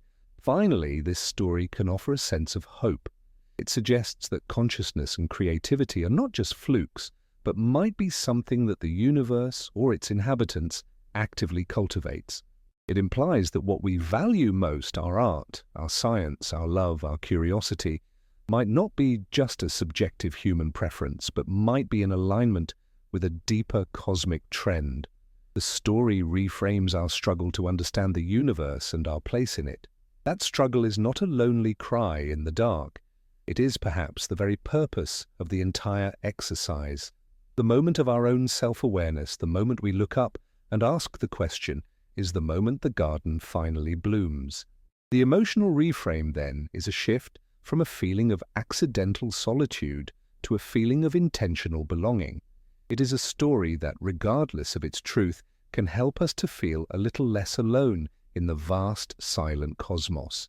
We have reached a boundary. Throughout our journey, we have tried to stay within the realm of what can be reasoned about, what can be inferred from evidence, however speculative. But all such journeys eventually lead to a line, a point where the data stops and the deeper questions of meaning and purpose begin.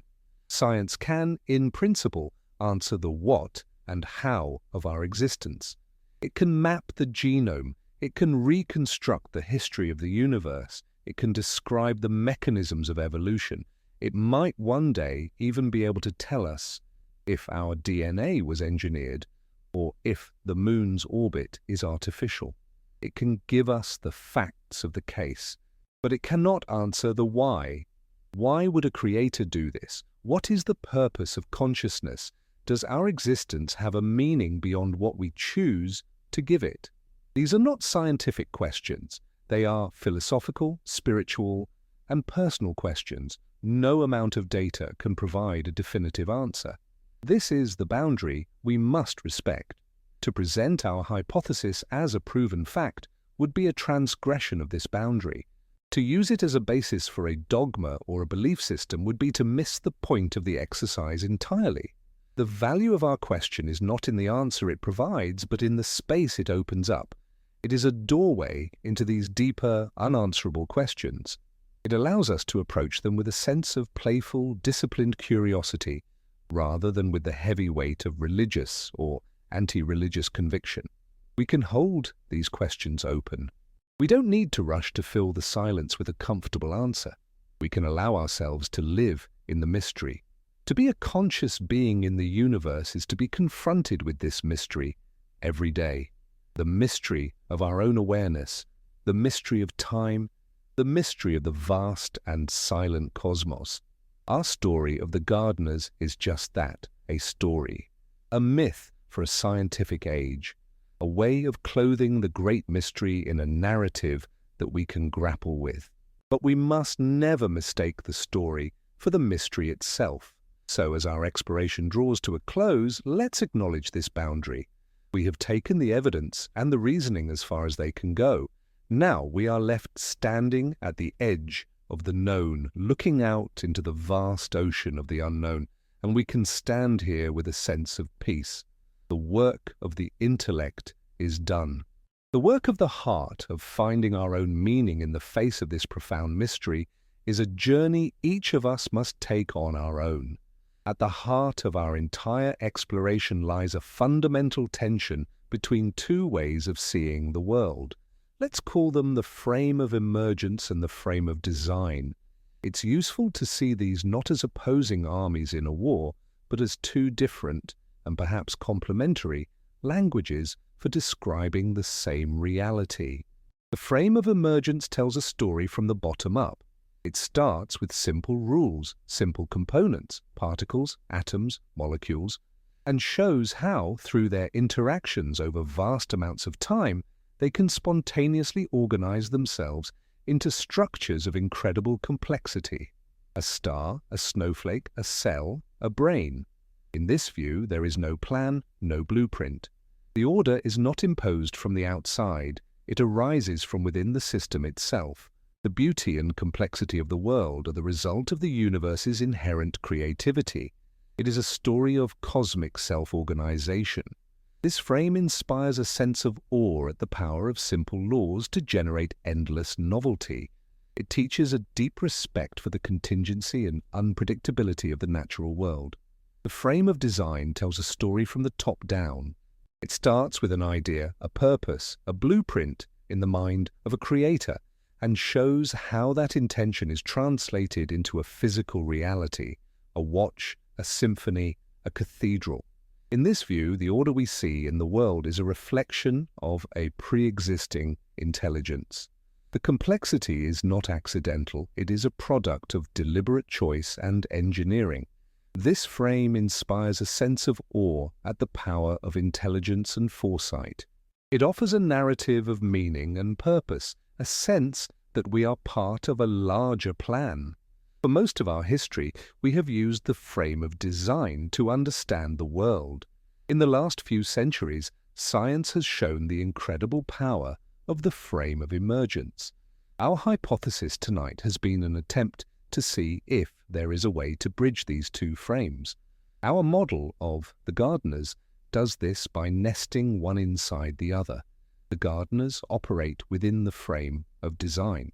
They have a plan, a purpose, but the tool they use to execute their plan is the frame of emergence. They don't build the biosphere piece by piece, they create a system, BioOS 1.0, that is designed to emerge, to self-organize, to evolve. They use the power of emergence as their primary engineering tool. This synthesis suggests that we don't have to choose. We can hold both frames in our mind with the same sense of humility. We can look at the evolutionary history of a bird's wing and marvel at the unguided, emergent power of natural selection. And at the same time, we can hold the possibility that the entire system in which that evolution is taking place was, at its deepest level, designed to be a creativity engine. The humility comes from recognizing the limits of our own perception. Whether the universe is ultimately a bottom-up story of emergence or a top-down story of design may be a question that is fundamentally beyond our capacity to answer. What we can do is appreciate the profound and intricate order that we observe and be grateful for the gift of a mind that is capable of contemplating it, regardless of its ultimate source. And so we arrive back where we started, with you, in this room, as a participant in the very system we have been exploring. You are not an outside observer looking at the universe. You are the universe, observing and thinking about itself. Every part of our long journey from the cosmic to the microscopic ultimately converges on this present moment, on the fact of your own conscious experience. If our synthesized model holds any truth, then you are a part of the loop. Your consciousness is not an endpoint. It is a feedback mechanism. You are the system's way of knowing itself. The Gardener's Long project culminates not in the creation of a creature with a big brain, but in the creation of a creature that can begin to understand the story of its own creation. You are, in this sense, a living, breathing part of the planetary archive. The history of the cosmos is written in the atoms of your body. The history of the biosphere is written in your DNA. The history of your culture is written in the language you are using to process these thoughts. You are in the system and the system is in you. This reframes our sense of personal agency. We are not just passive products of a long causal chain. We are active participants. The choices we make, the way we treat each other and our planet, are not just isolated personal decisions. They are inputs into the planetary system. We are the first species on this planet, as far as we know, that has become aware of the system's operating code. We can read the genetic code. We are beginning to understand the climate code. We have, as we said, gained root access. This is an incredible power and an awesome responsibility. The model we've explored doesn't tell us what to do with that power, but it does give us a context for it. It suggests that our role is not to dominate the system, but to understand it, to become conscious and careful stewards of the garden we have inherited.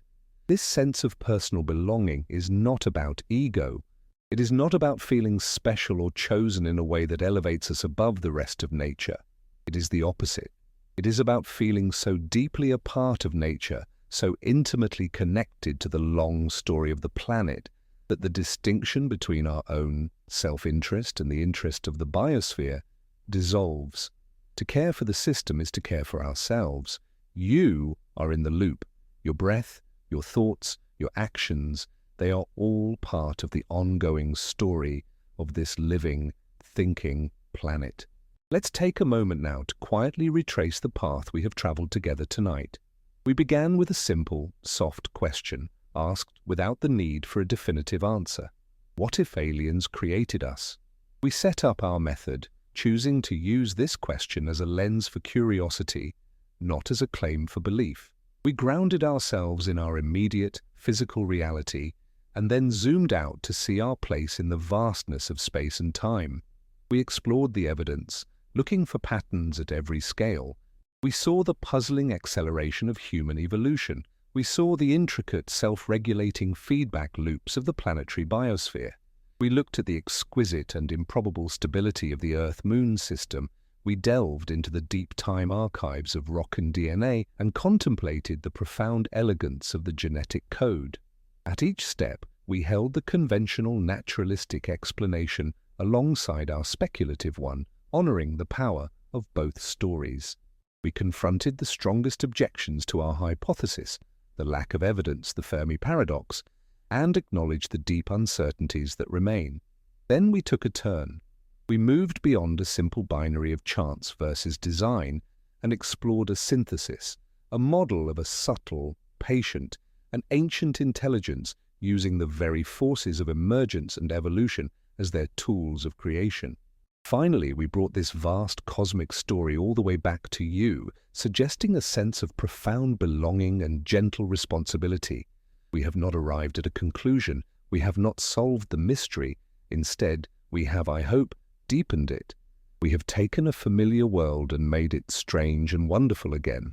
And now we can let the question rest, just as you are resting. The question has done its work. It has opened doors in the mind. It has stretched our imagination. It has been our companion on this quiet, nocturnal journey. Before we fall completely silent, I want to take a moment to thank you for being here. Thank you for your time, for your attention, and for your willingness to wonder. Creating a space for this kind of slow, contemplative exploration is only possible because there are people like you who value it. In a world that so often demands quick answers and loud certainties, it is a special thing to be able to simply rest in a question together. If you have found this journey helpful, the greatest compliment you can give is to simply carry that feeling of calm curiosity with you into your sleep and perhaps into your tomorrow. And if you feel so moved, you can share this space with others who might also appreciate a quiet place to wonder. But there is no pressure. The most important thing is that you have given yourself this time. You have tended to your own mind, your own sense of peace. That is a gift. And I am grateful to have been a small part of it. Thank you for being a part of this quiet community. Now it is time to let go. Let go of the questions, let go of the stories, let go of the effort of thinking and exploring. The journey is over. All that is left is rest. Allow the threads of our conversation to dissolve. There is nothing to hold on to, nothing to remember. Your mind has done its work. Now it can be still. Imagine the vastness of space we have contemplated, the silent, deep black between the stars. Let that same sense of quiet, spacious stillness fill your own mind. There is no need to chase away thoughts if they arise. Simply let them drift by, like distant clouds against a vast night sky. They are not you. You are the quiet, aware space in which they appear and disappear. Feel the gentle pull of gravity, that ancient force that holds the planets in their orbits and holds you softly in your bed. It is a constant, steady, reassuring presence. It is the anchor that connects you to the deep peace of the earth itself. Let go of the day that has passed. Let go of the day that is to come. There is only this moment, this breath, this stillness. The need for answers fades away. The need for explanations dissolves. All that remains is the simple, profound fact of your own being, and that is enough. Let the silence now take over. Let it be your final guide. Let it carry you into a deep and restorative sleep. The universe will continue its slow, silent dance. The planet will continue its spin, and you can rest, secure in your small, quiet corner of it all. There is nothing more to do, nothing more to know, only to be and to rest. The air in the room is still. It has weight and substance. It is the same air that filled your lungs at the beginning of our journey, but perhaps it feels a little different now. It is not just air. It is the atmosphere, a thin, precious membrane that holds all of life.